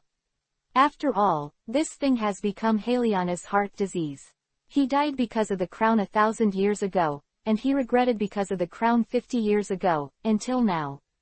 Ravenclaw's crown has always been Halion's inescapable knot. Charles nodded with certainty. I'm sure what I said is true. I swear by the elements, the crown is in Dumbledore's office. It's just because of Voldemort. The crown is now a piece the black magic artifact has been temporarily sealed by the teacher. I want to wait for the teacher to solve the black magic that Voldemort left on it, and I will return the crown to you. Seal was kind enough to tell a lie, not to mention, if Halion found out that the crown was made into a Horcrux by Voldemort, Seal was really afraid that Halion would die from anger.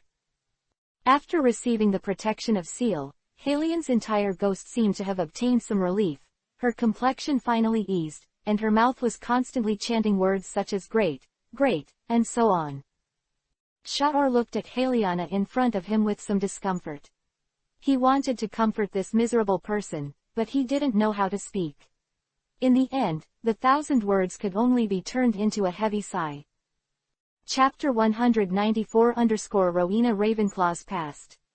Halion took a long time to digest the news brought by Seal, and looked gratefully at Seal who didn't know what to do. Thank you, Mr. Seal.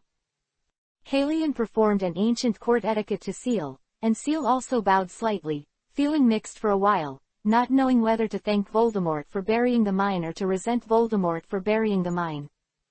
But I don't know why, Seal always felt a sense of picking up Voldemort's leak, and he could only respond awkwardly to Halion as thanks. You're welcome, I also got the crown by accident. Halion saw Seal's embarrassment, and didn't plan to bother Seal anymore about this topic, but changed her style and said to Seal, then Mr. Seal, what do you want to know from me? Seeing that Halion finally turned the problem to the main thing, Seal finally let out a sigh of relief. In that situation just now, Les was really not good at handling it. Actually it's nothing. I'm an elemental mage. I want to look for the magical heritage left by Ms. Ravenclaw, but I have no clue, so I can only disturb you. I hope I can learn some Ravenclaw from you. Ms. Law's information or clues about heritage. Seal answered Heliona's question a little embarrassedly. After hearing Seal's question, Heliona fell into deep thought, and after a while, he sighed slightly and started talking to Seal. I'm sorry you don't know anything about my mother's heritage, but I can talk about my mother. After finishing speaking, Halion seemed to have her muscles and bones taken away all at once, and slowly floated to a chair in the lounge and sat down. Seal also sat opposite Halion. Halion sighed slightly and continued, actually, I don't know much about my mother. In my eyes, my mother is a cold lunatic. He never cared about anything else, only the prophecy and magic in his mind, and it seemed to me that my mother was completely lost in the knowledge of magic. No matter what I achieved, it seemed so insignificant to her. Even if I secretly hid her crown and told her that it had been stolen, she just said lightly that she knew, and then continued to study her magic. Halion paused slightly when she said this, as if feeling guilty for going off topic. She gritted her teeth before continuing. As we all know, my mother was the last of the Big Four to leave and the last principal of the Big Four, but what they didn't know was that my mother seemed to be a different person after the other three died. In the position of principal, but never managed the school. Everything was managed by my father at the time, while my mother was devoted to all kinds of magic research and rarely appeared in our field of vision. Even in the end, my mother seemed to be no longer satisfied with herself. The accumulation of magical knowledge has actually begun to transform the entire castle. Those days were the craziest times for my mother, and she no longer even had time to take care of her students and family. I heard my father say that during those days, my mother seemed to be obsessed with a prophecy, absorbing like crazy all kinds of knowledge. Until later, the entire castle was no longer satisfied with the mother's greed for knowledge, and the mother simply began to plunder knowledge. During that time, the entire Hogwarts had become the target of the magic world.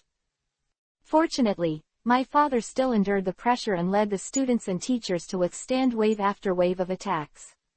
Gradually, both the students and teachers believed that this situation was normal, and Hogwarts also ushered in. It was the most powerful time during that time. The whole of Hogwarts has become the most powerful being in the wizarding world, and no one knows how much knowledge my mother has plundered, and how many wars the students and teachers have participated in. Until the last time, all the magical factions joined forces to attack Hogwarts. Although we were victorious, we also paid a heavy price. Many students and teachers were injured and killed. My father also died in that battle. Soon after, my mother returned to Hogwarts, and I thought my mother could do her job well after losing my father, but obviously, I was wrong, and wrong. After the mother came back, she became even colder, even ruthless, and directed everyone to repair the castle with a blank face. After the whole castle was repaired, the mother seemed to be locked up by herself, and it was difficult to see her in the castle. It seemed that something was being accomplished. At that time, no one knew what my mother was doing. At that time, without exception, everyone was very disappointed with my mother, including me. After all, that was my mother, my close relative, and I hoped my mother would go back to the way she was, or at least be a normal person. So I stole my mother's crown, found her, and told her that the crown was stolen. At that time, there was absolutely no emotion in my mother's eyes. That is, at that time, I was completely disappointed with my mother, and left quietly with my mother's crown. Helena said this. The disappointment for Ravenclaw has almost become a reality, and Seal doesn't say much. He doesn't know what the prophecy is. What did Ravenclaw do in the castle? Do not know either. The only thing Charles seems to be able to confirm is that Charles finally knows where the huge collection of books in the Hogwarts library came from. The strength of Gwart's Millennium education. But until now, Seal didn't know any clues about Ravenclaw, although he knew a lot of things that could be regarded as historical gossip. Seal sat there without speaking, and began to think hard that Seal must get some useful clues this night, but the current situation is obviously not a good situation. In desperation, Seal could only continue with the mentality that Shotcat killed the mouse. I'm sorry for what happened to you, Ms. Halion, although we don't know what your mother is doing. I still want to ask, cough cough cough, although it is a little rude, what is the difference between the castle now and when you left? Seal was a little embarrassed to ask his own question. After all, this was the only clue. Seal decided that if Halion didn't work here, then Seal should start thinking about finding other ways. Halion, who was immersed in grief, was stunned after hearing Seal's question, and then fell into deep thought. After a long time, Halion answered Seal's question with some uncertainty. It's basically the same, there's no difference. If you insist, you may feel that the castle is alive. Chapter 195-Living Castle. Is the castle alive? Seal couldn't help shouting out, looking at Haliana who was sitting across from him with a look of surprise, as if she was frightened by the news. Halion looked at Seal calmly and nodded. Yes, it may have become a ghost. My perception of life is unexpectedly strong, and I can vaguely feel that the castle seems to be alive. No, it should be said, as if the castle suddenly came to life again. This feeling is amazing. Can you imagine that the place where you were born has life when you suddenly come back after you have been away for a long time? It is still the castle, but you can really feel that she is alive.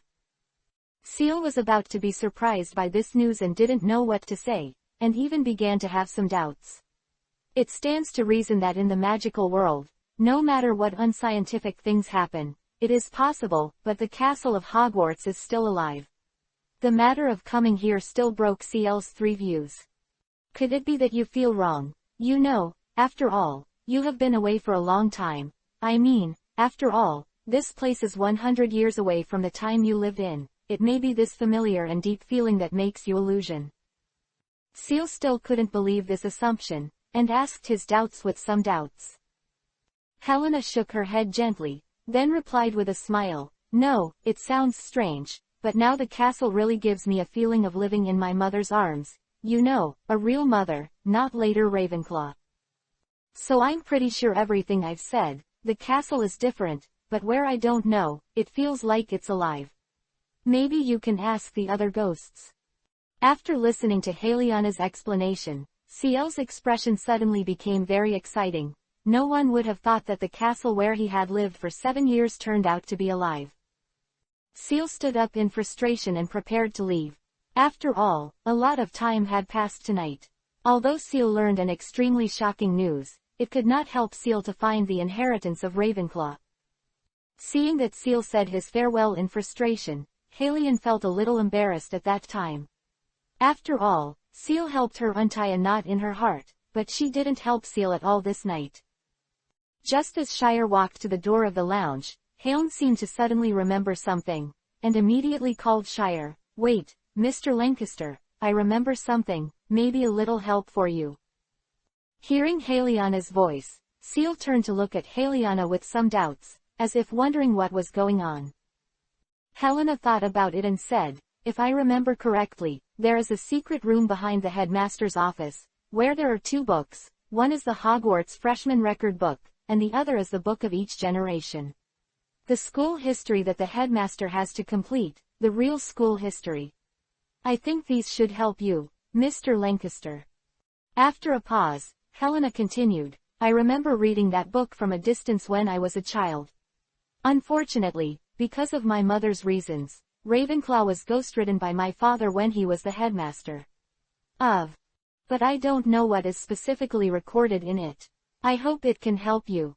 I'm sorry, I only know so much. After hearing Halian's words, Shah-ur, who was originally very depressed, instantly rekindled hope. Damn old Deng too, he didn't tell him such important information, and he had to ask around by himself. Seal was overjoyed for a while, and after thanking Halian, he ran all the way to the principal's office. The stone statue at the entrance was still looking around vigilantly. After all, someone outside the school invaded the school tonight, and the stone statue felt that he still had to do his due diligence. But after a while, the stone statue heard a burst of hurried footsteps, and after a while, Seal rushed out of the corner of the corridor like a bull in heat, which startled the stone statue.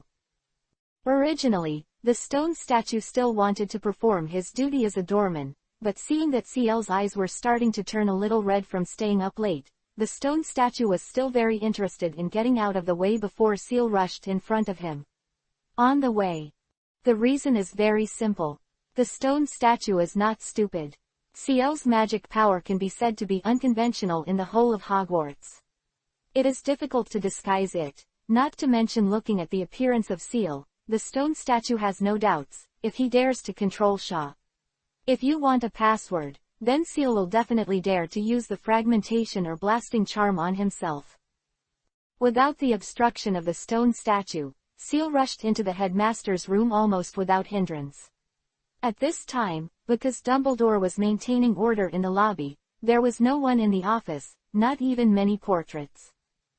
In the entire office, only Fox was dozing lazily on her shelf, and even the sorting hat was dozing off with a shudder. Seal didn't delay for a long time, and went directly to the back of Dumbledore's desk and began to fumble. At this time, Shah-ur suddenly began to regret it. He was a little too excited when he heard the news, and forgot to ask Halian where the entrance was. Damn, I'm a dog in such a frizzy way. Charles muttered softly as he started tapping his wand on the back wall. But unfortunately, no matter what method Seal used, there was no way to find the entrance to the secret room, and even the magic detection did not respond, and Seal even began to doubt whether there was a secret room here. Just when Seal was at a loss, sitting alone in Dumbledore's chair, thinking about whether to try to split with the sword of Gryffindor beside him.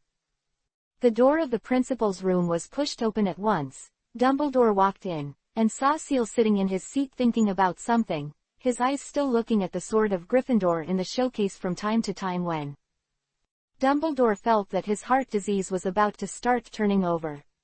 Dumbledore, who was stunned for a moment, looked at Seal, who was still thinking and didn't notice that he had come in and sighed helplessly. Charles, why are you here? Seal was taken aback by Dumbledore's voice. After seeing that it was his teacher who came in, Seal breathed a sigh of relief and told Dumbledore all the things he had exchanged with Halian. Leto said. Dumbledore burst out laughing after hearing Seal's thoughts. Ha ha ha ha ha ha, Seal, I have to admit, I didn't even think I was going to ask Lady Ravenclaw's daughter for clues. But it is a pity that the secret room Heliana mentioned has been sealed by magic, and only the headmaster and vice-headmaster recognized by Hogwarts are eligible to enter. After he finished speaking, he did not forget to wink at Seal mischievously, completely ignoring his face that was gradually twisted into embarrassing characters. Of course, if Dumbledore knew what Seal was thinking after listening to his words, he would probably have picked up the sword of Gryffindor next to him to clear the division gate. How did the headmaster and vice-headmaster of Hogwarts choose, to fight directly or to fight? Chapter 196_Shire the Shit. In the end, Seal gave up the tempting idea of single-handedly taking on the opposite Old Dang, not to mention that his element was sealed and had not been completely unlocked. Even if it was unlocked, Charles had no doubt that Dumbledore would definitely rely on the Elder Wand. And the experience that is richer than the salt you eat, hang yourself up and hammer. Glancing at Dumbledore, who was still being cute, Seal sighed helplessly. It seemed that he would return without success tonight. Shaking his head helplessly, Seal was not going to pay attention to Lao Dang. He turned around and yawned and was about to go to sleep. After all, it was very late, and Seal felt that Fangjung had no clues, and there was no need to keep going. Just as Seal turned to leave, Dumbledore stopped Seal. Wait, Seal, I'm sorry, for some reasons, I really can't tell you the key information.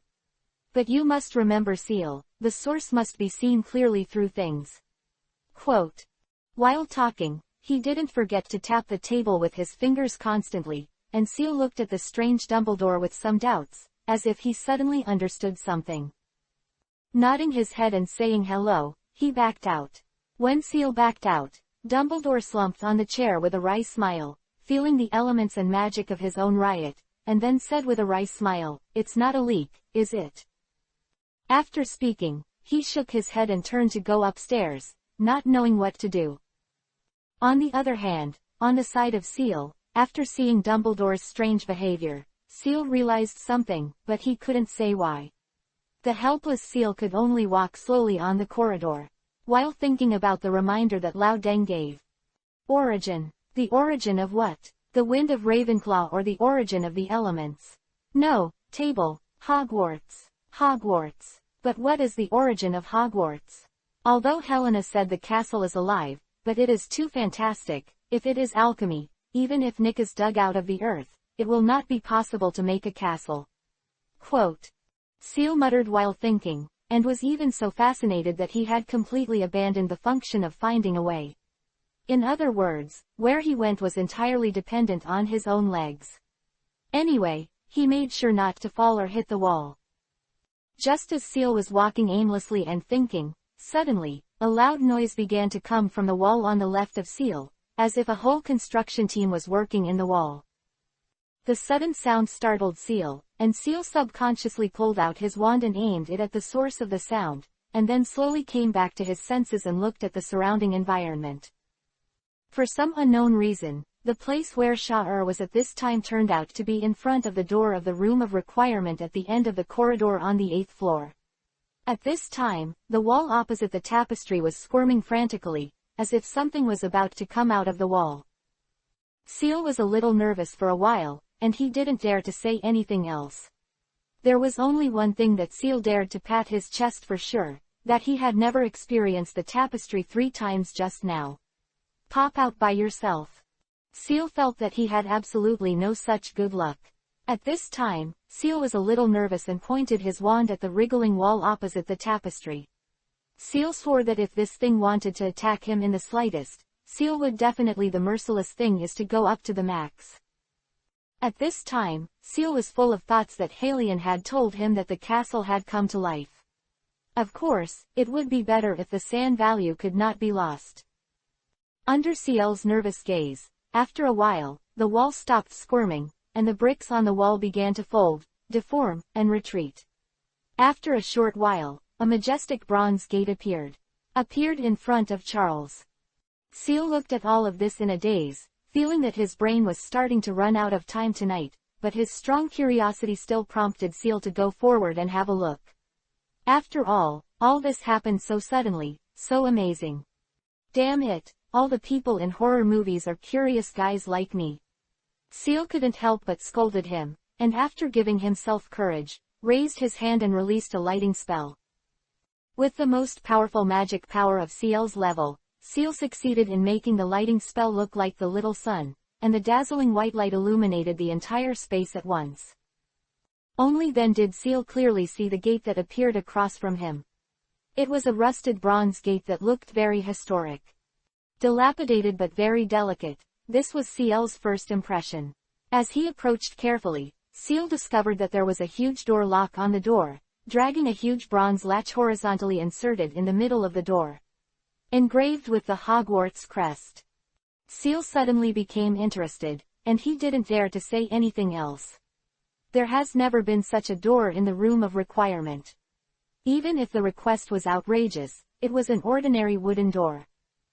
The bronze gate that suddenly appeared was obviously different, and Seal felt a little excited. Could it be that he was lucky, and the blind cat met the dead mouse and found the Ravenclaw inheritance? Carrie touched the door lock with his hand nervously and with some anticipation. In an instant, the whole door seemed to be activated by something. The copper odor that originally grew on the door was bounced off by the door in an instant. All of a sudden, this space was blown up by the patina of dust flying all over the sky.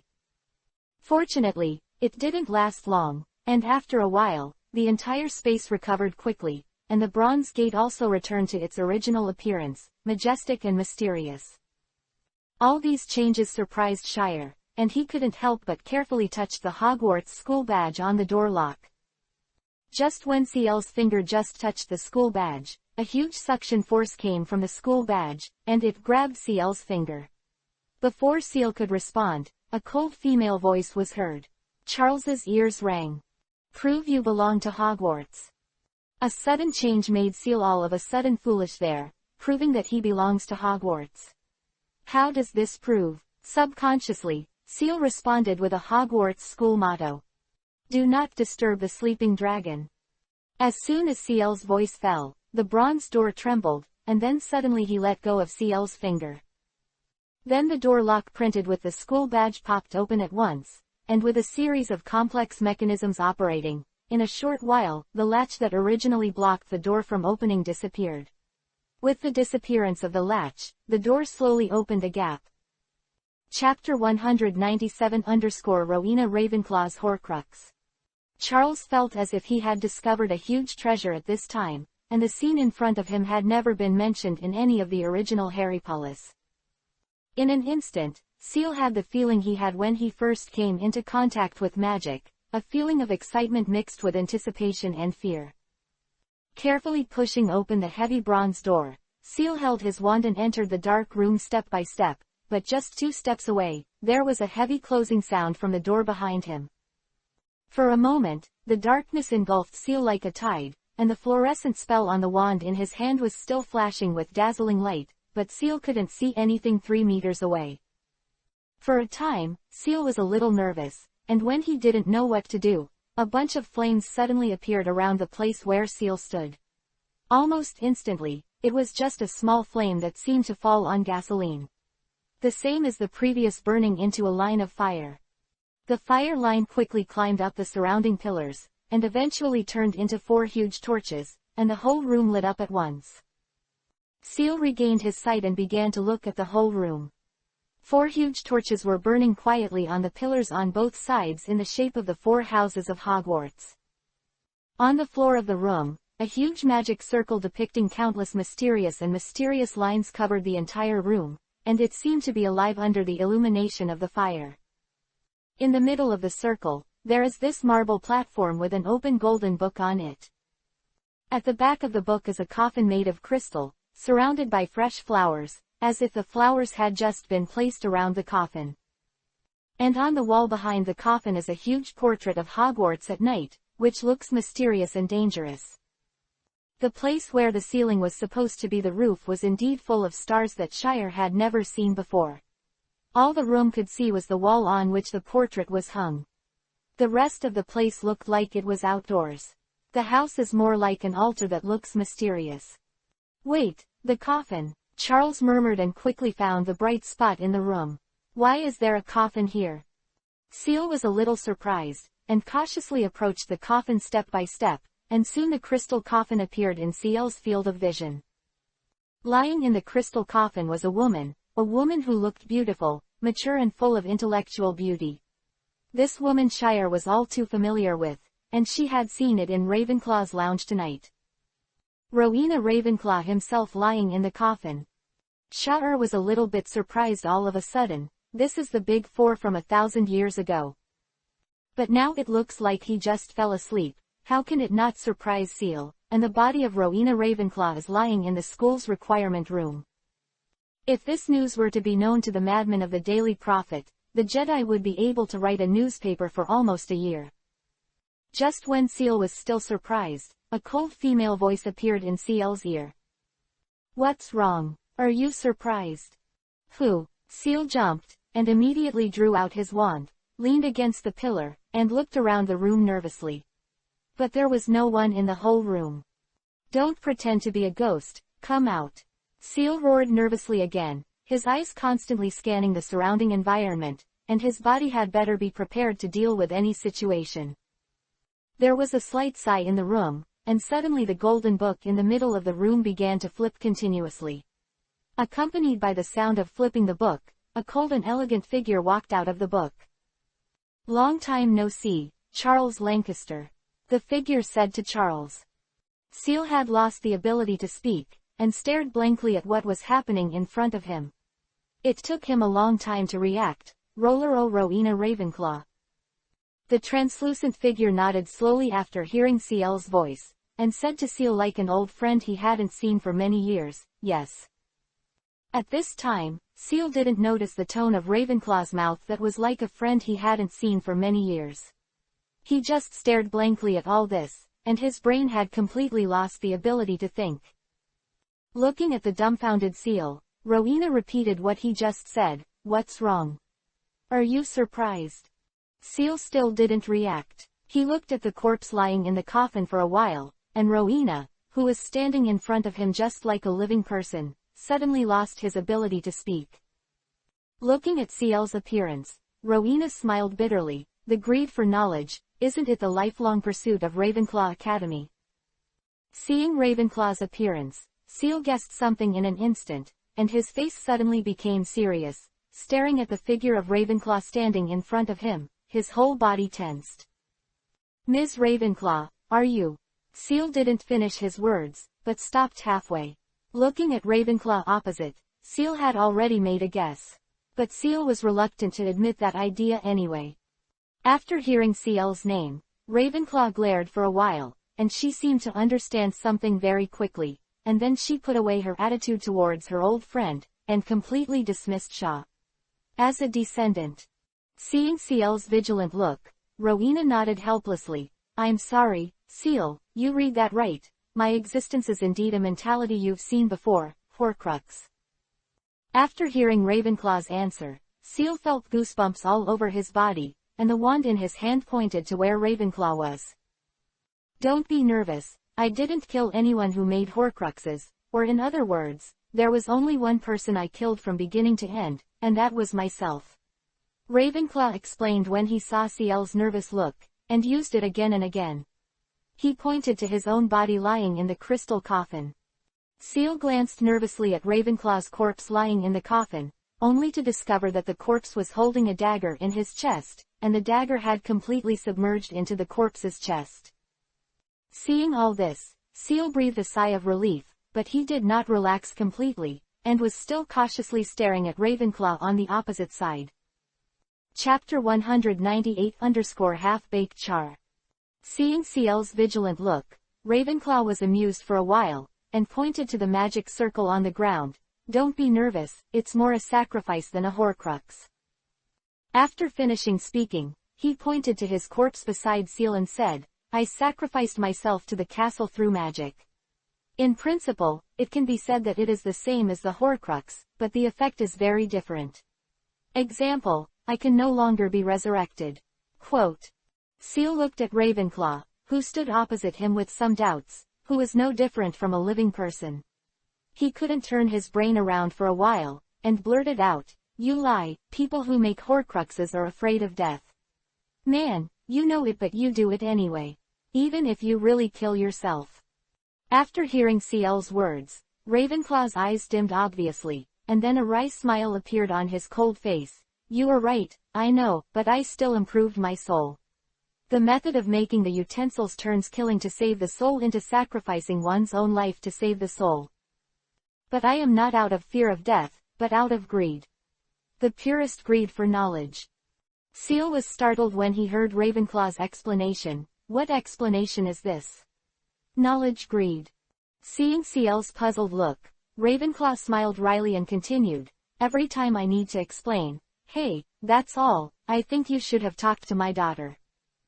As soon as Ravenclaw's voice fell, Seal nodded, staring at the opposite Ravenclaw waiting for her to continue to explain. Ravenclaw didn't care, nodded and continued. "Hyena's right, I did become extremely greedy at that time. After my friends left one after another, that greed for knowledge could no longer be suppressed, and it even swelled to the point where I wanted to know all knowledge. But the time of life is short, and the thirst for knowledge has made me no longer care about Heliana. I just hope to master some fascinating knowledge in a limited time and pass it on.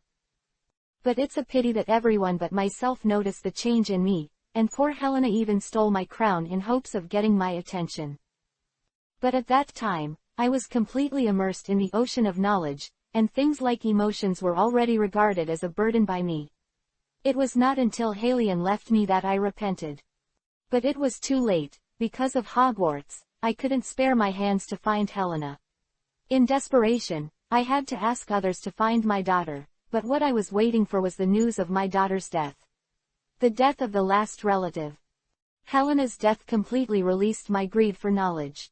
I began to give up elemental magic and instead study undead magic, hoping to revive Helena, and I didn't even care about the position of the principal.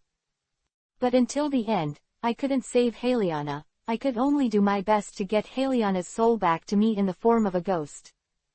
I want to compensate Heliana, but I don't know how to compensate. I have been missing Heliana's growth for so long that I don't even know what Heliana likes.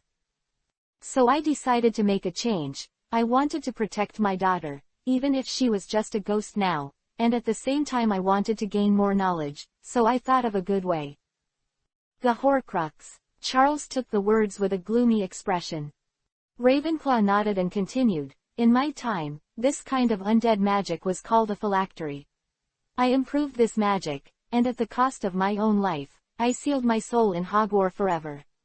C's castle became the soul of the castle. In this way, I can not only feel the constant iteration of knowledge, but also protect Heliana with my own will, even though the silly girl doesn't know it.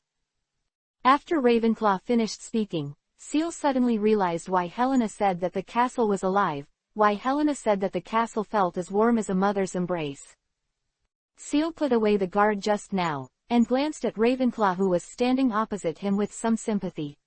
For a while, he sympathized with the mother and daughter. Seeing Ciel's slightly sympathetic eyes, Ravenclaw gave a wry smile. Don't pity me, Ciel, this is what I deserve. Originally, Ciel wanted to say that Helena could feel your presence, but after Ravenclaw's self-mockery, Ciel didn't know how to comfort him for a while. Seeing Ciel's embarrassed appearance, Ravenclaw smiled slightly, and stopped worrying about it, looking at Ciel and then said, I know the purpose of your visit, Ciel, I know everything in the castle. After he finished speaking, he brought Ciel to the huge golden book in the middle. The book quickly flipped as Ravenclaw approached, and the flipped book turned into a book with the cube of the whole. Ravenclaw continued. It's very simple. After completing the challenge left by Hogwarts, you can get the inheritance left by Hogwarts. But first of all, Shire, what you need to do is not come to me to touch the wind element, but to complete the test that Gryffindor and Slytherin leave you. When he heard Ravenclaw's words, Ciel was so surprised that he couldn't help interrupting Ravenclaw's next words. Impossible. I have finished Gryffindor and Slytherin. The test left, I defeated the Basilisk Quayar, and I drew the sword of Gryffindor. Hearing Ciel's words, Ravenclaw smiled gently and said to Ciel, No, Ciel, you have only completed the test left by the kindest Hufflepuff. What? Ciel looked at Ravenclaw in front of him in disbelief. Ravenclaw probably hasn't spoken to her for a long time. Seeing Ciel's cute appearance is a little funny for a while, and Ravenclaw in a good mood is also happy to reveal some news to Ciel. I knew a little bit when the three of them set up the test. Slytherin focused on the goal. He hoped that the inheritor could have a firm goal. Hufflepuff hoped that the inheritor would be kind, even in the face of the weakest house elves. Gryffindor hopes to inherit bravery, and can once again raise the sword to face the enemy. Well, Charles, based on your performance in the 2 years at school, I can only judge that you have only completed the Hufflepuff test. After all, the kind-hearted she can say that the setup test is the easiest. As for Slytherin and Gryffindor, isn't the seal on your body the best evidence? Chapter 199 _ The Selfishness of the Sorting Hat. Ciel felt that he still couldn't accept Ravenclaw's judgment, and looked at the dignified Ravenclaw who was standing opposite him, but he didn't react. Ravenclaw didn't say much when he saw Ciel like this, but after a slight sigh, he said to Ciel, Go back, you are not ready to accept my inheritance, wait until you are ready. When you're ready, the gate will appear in front of you again. After all, he just waved his hand, and Ciel felt the ground under his feet began to retreat at an extremely fast speed. The speed was so fast that Seal just raised his arm and didn't wait for a sound, and he appeared at Hogwarts in the next second. On the corridor, Seal raised his arms blankly and looked at the bronze gate that was gradually disappearing on the wall. For a while, he felt a sense of being deceived, and he didn't care about the time or anything. At present, Seal only had one thought in his head. Just go to the Sorting Hat and ask. As an activist, Seal naturally wouldn't stop his steps just because it was midnight. He strode to the door of the principal's office, kicked the stone statue of the gatekeeper who woke up and then secretly dozed off. The stone statue is also very sensible. Seeing Ciel's eyes that turned blood red because of anger or sleepiness, the sensible person jumped away to make way for Ciel without asking anything. At this time, Charles didn't care about the impolite question, and ran to the headmaster's office angrily, pushing open the door, but Dumbledore was not in the headmaster's office at this time. After simply swiping around the office, Charles didn't find his teacher, so he simply jumped up and grabbed the snoring Sorting Hat on the top of the bookshelf. The Sorting Hat was taken aback by this sudden change, and was about to shout that someone was stealing the hat, only to find out that it was Ciel after a closer look, and the Sorting Hat was relieved. Ciel didn't care about 3721. Very rudely, he put his hand into the Sorting Hat and began to pull it out continuously. Where's the sword? I want to see if I can take it out again. The Sorting Hat was taken aback by Ciel's action, and said in a loud voice, Take it easy, you stinky boy, you're about to tear me to pieces. Isn't the sword sitting on the desk? What are you digging for me? However, Ciel didn't pay attention to the Sorting Hat. Instead, he turned the Sorting Hat upright and started falling down continuously, as if he could pour out the sword. The Sorting Hat was so maddened by Charles that he couldn't stand it. Okay, here it is for you. Don't turn it around. I'm going to vomit when I'm insane, even though I'm a hat. After he finished speaking, Gryffindor's sword fell from the Sorting Hat at Ciel's feet. Ciel placed the Sorting Hat on Dumbledore's desk, and bent over to put it on him. The sword was in his hand. Ha, can't I raise the sword again? As if to vent, Ciel almost roared out with a fake smile. After this vent, Ciel then left the sword on the desk, sat down on the chair behind him, and slowly began to calm down. When Ciel completely calmed down, he realized how stupid his actions just now were, and looked apologetically at the Sorting Hat that was motionless on the table. I'm sorry, Sorting Hat, I was a little excited just now. Charles sincerely apologized to the Sorting Hat. As an old fellow with 1,000 years of consciousness, the Sorting Hat understood what Ciel had just experienced with just a little thought. It's okay, little Charles, have you seen her? The Sorting Hat's voice was low, but unexpectedly reassuring. Charles nodded, and told the Sorting Hat what had just happened in the room of requirement.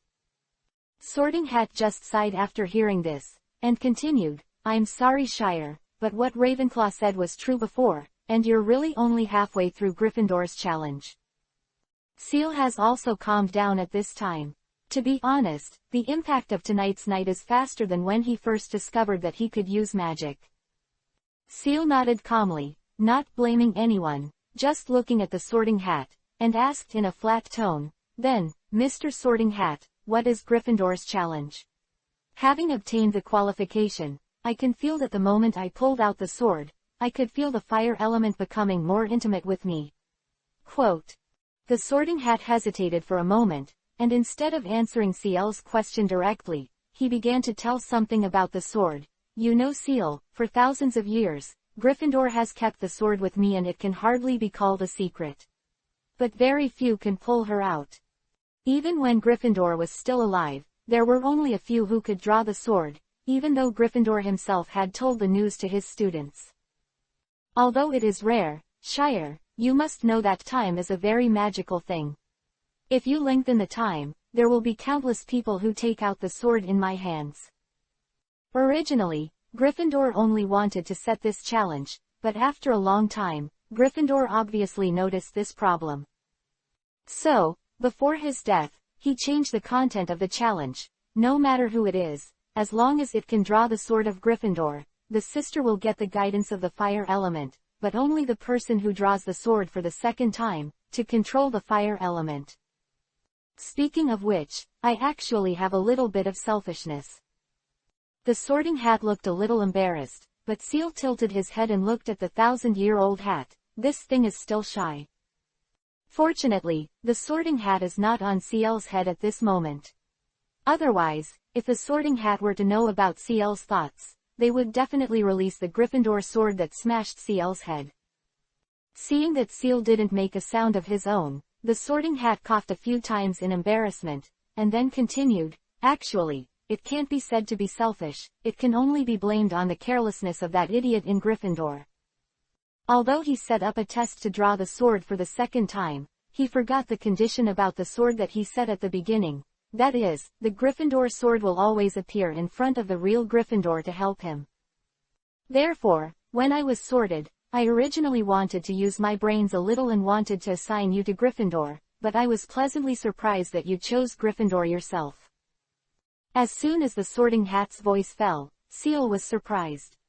Although he was running towards Gryffindor, the scenery on the ground was good, and he knew many people before he thought of going to the Lion House, but this story is still true. It was not what Charles could have imagined.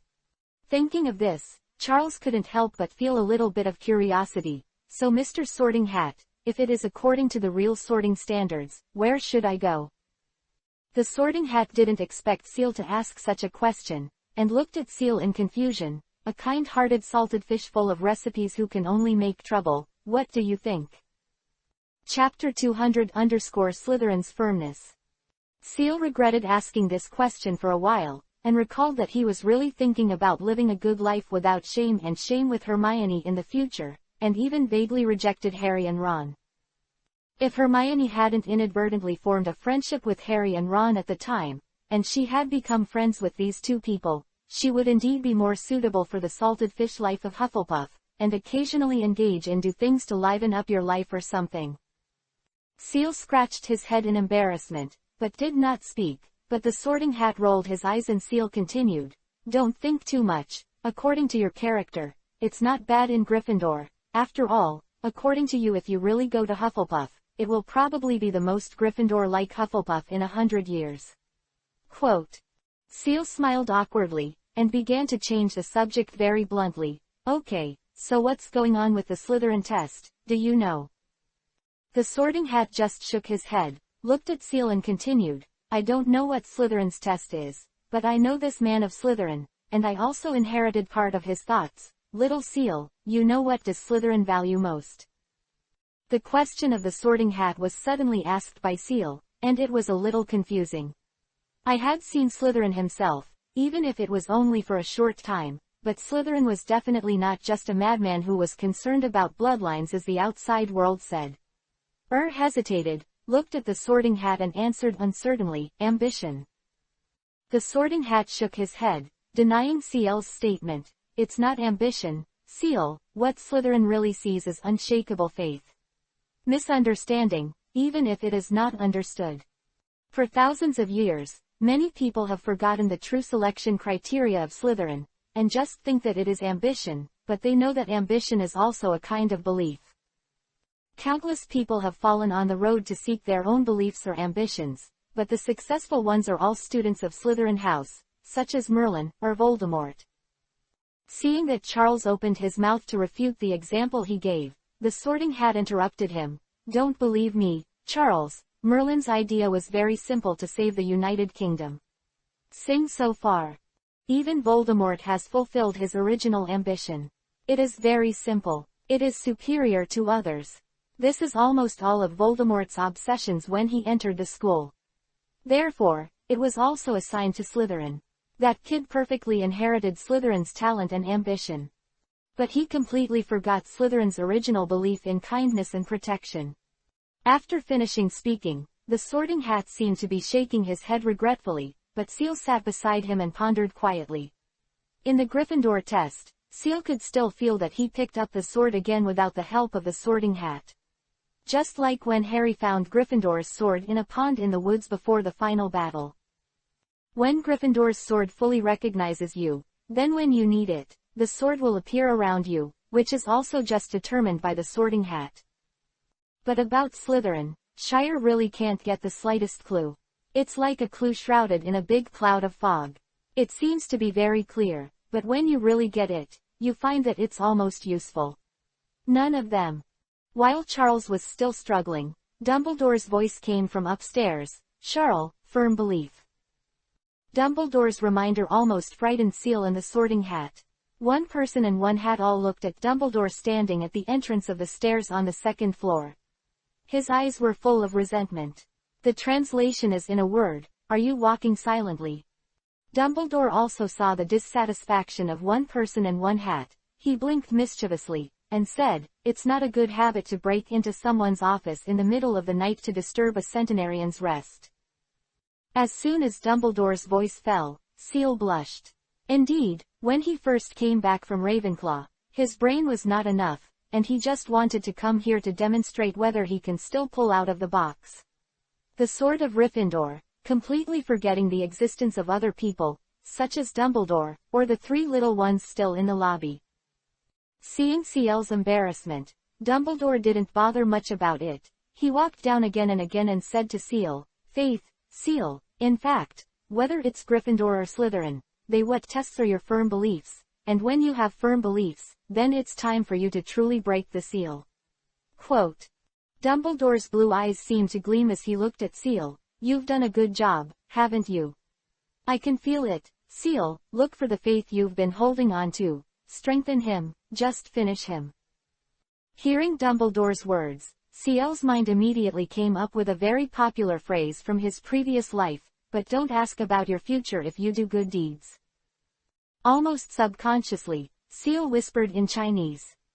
Dumbledore's eyes lit up, he nodded slightly, and answered Seal in Chinese, yes, but don't ask about your future if you do good deeds. This time, Shire was shocked again. You must know that this is classical Chinese. Does old Deng even know this? Dumbledore saw that Seal was a little suspicious of life, smiled very socially, and said arrogantly, don't be so surprised. You must know that I am more than 100 years old, and I have watched it in more than 100 years. I have read a lot of books, and of course the ancient East is here, and I even traveled there. Quote. Shire looked at his teacher with a face like, fuck. How could this be? He didn't dare to say anything else. At least Lao Deng's Chinese show was eloquent. Wait, that was when he was in front of Zhang Jue. Where is the big-tail wolf? Seal looked at his teacher with an expression that I saw through you. Dumbledore obviously guessed why Seal looked at him like that, and pretended to cough and continued. Okay, I think you should have seen the person you should have seen tonight, and also know about your own problems. Then Seal, I think you should go back to sleep. Your friends are still waiting. Where are you going back?